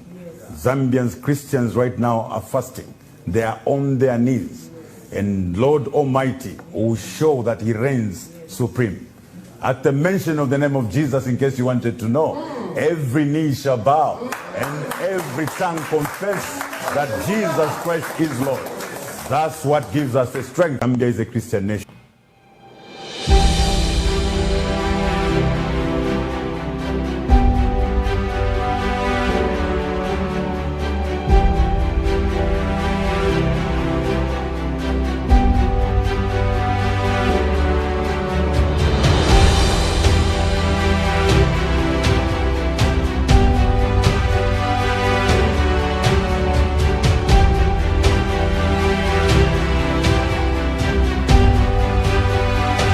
Zambia Decides 2026.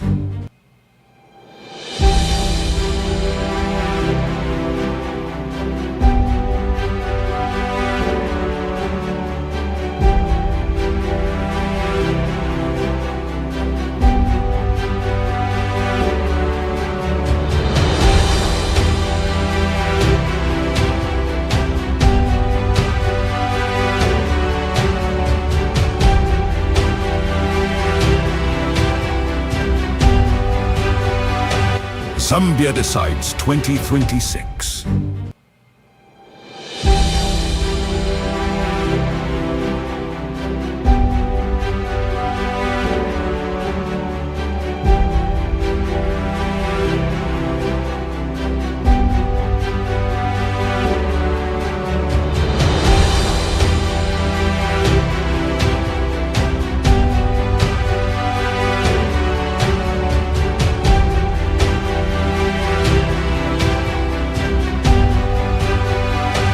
Zambia Decides 2026.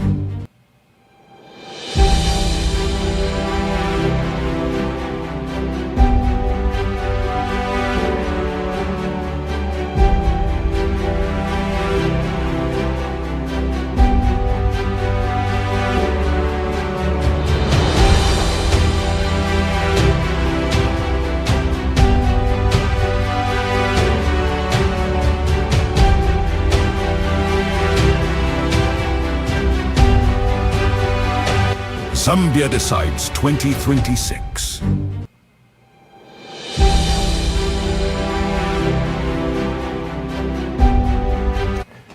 So we've bothered to perfect our art for the election coverage so that we can go live anywhere, wherever it's happening. I've just closed the program where I was with my colleagues, and I just wanted to give you an example of things we'll be able to do and go live immediately.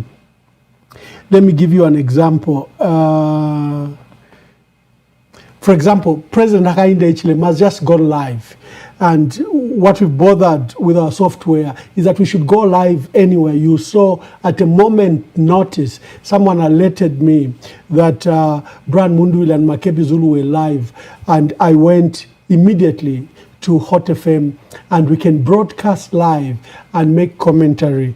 So President Hakainde Hichilema is having a live coverage. I'm just giving you an example of what we'll be able to do during elections.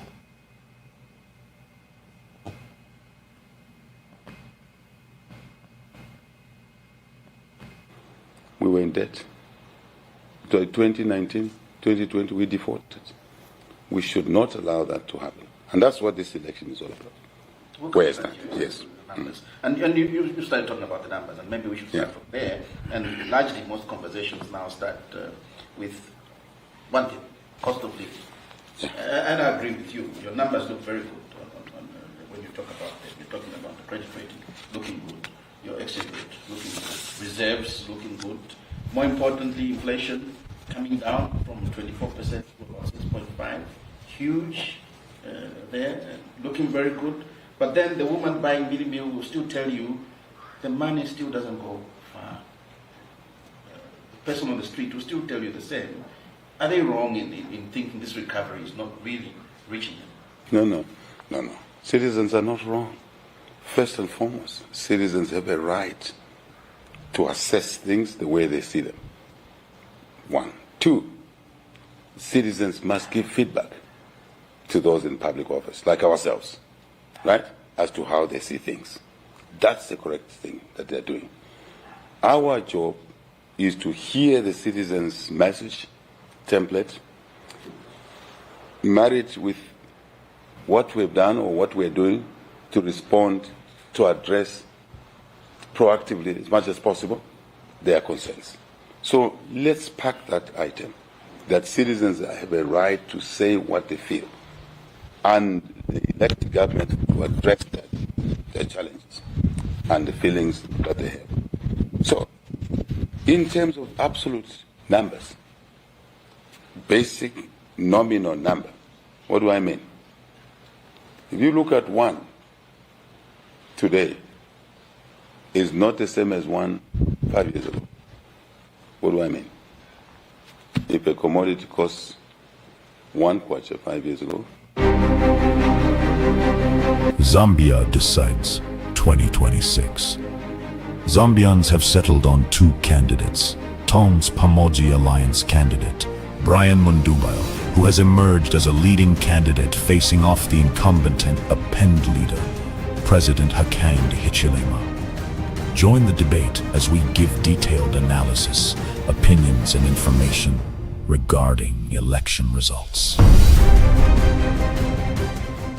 You to hear citizens and specifically get the analysis of where the areas they feel the most pain, and we address those issues. Our job has been to address the issues with regard to the cost of living. To address how have we addressed those issues. If you want, I can go into a few details. The family has income available to them, ndalama, either earned from a job, employee, or from a business, or from both, combination. Then let's assume they pay tax, and they are left with a certain amount of money, which is what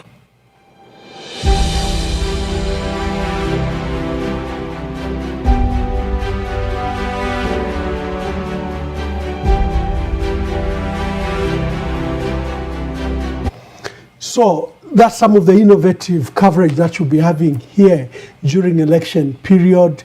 If there is any matter of urgency, we'll be breaking the news here with you.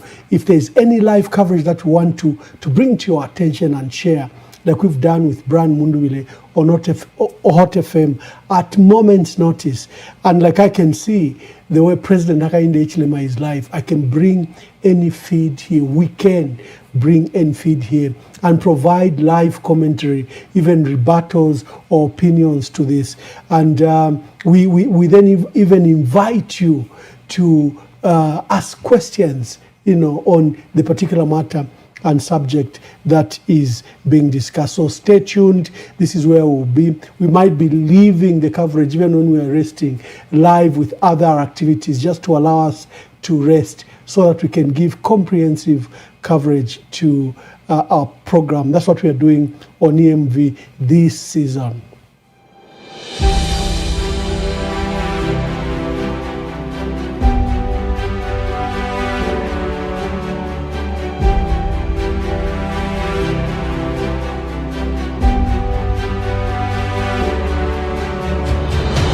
Fight them. They can do what they want to do.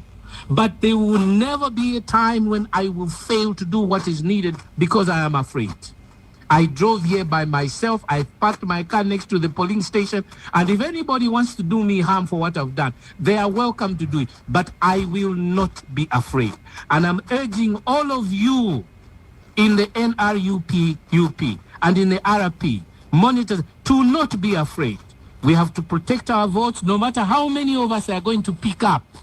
We must be able to defend the democracy of this country. If others will be afraid, we most of all must be unafraid. Mr. Lungu, we're coming to a close. What's your word to the Zambian out there who will be going to the polls? I am saying my urge to the Zambian people, and I'm not only talking to the general Zambian people, I'm talking to people who are supporting my position. I'm talking to some of the people who are not supporting my position, but can see the honesty by which I am expressing this. I am talking to those of you who are undecided. This election is no longer about an individual who wants to get into power. It is about an individual who is in power, who has made our lives very difficult, even when he undertook to make them better. Okay? So I urge all of you to turn out. If you want change, don't stay at home on Thursday. Get up. Get on up and tell your neighbor and your brother and your sister and your mother and every circle of you to get on up and go and vote. Zambia decides 2026. Zambians have settled on two candidates. Tom's Pamoja Alliance candidate, Brian Mundubayo, who has emerged as a leading candidate facing off the incumbent and append leader, President Hakainde Hichilema. Join the debate as we give detailed analysis, opinions, and information regarding election results.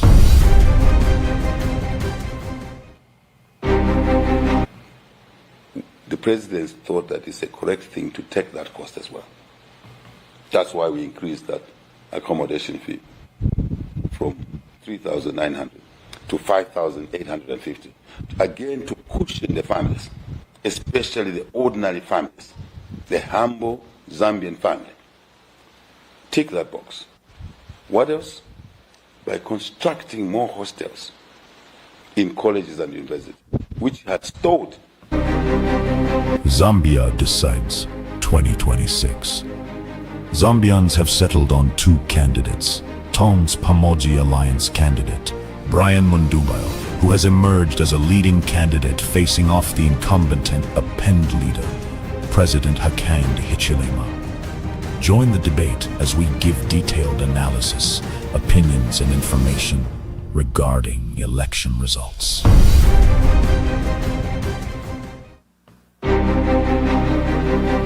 Zambia decides 2026.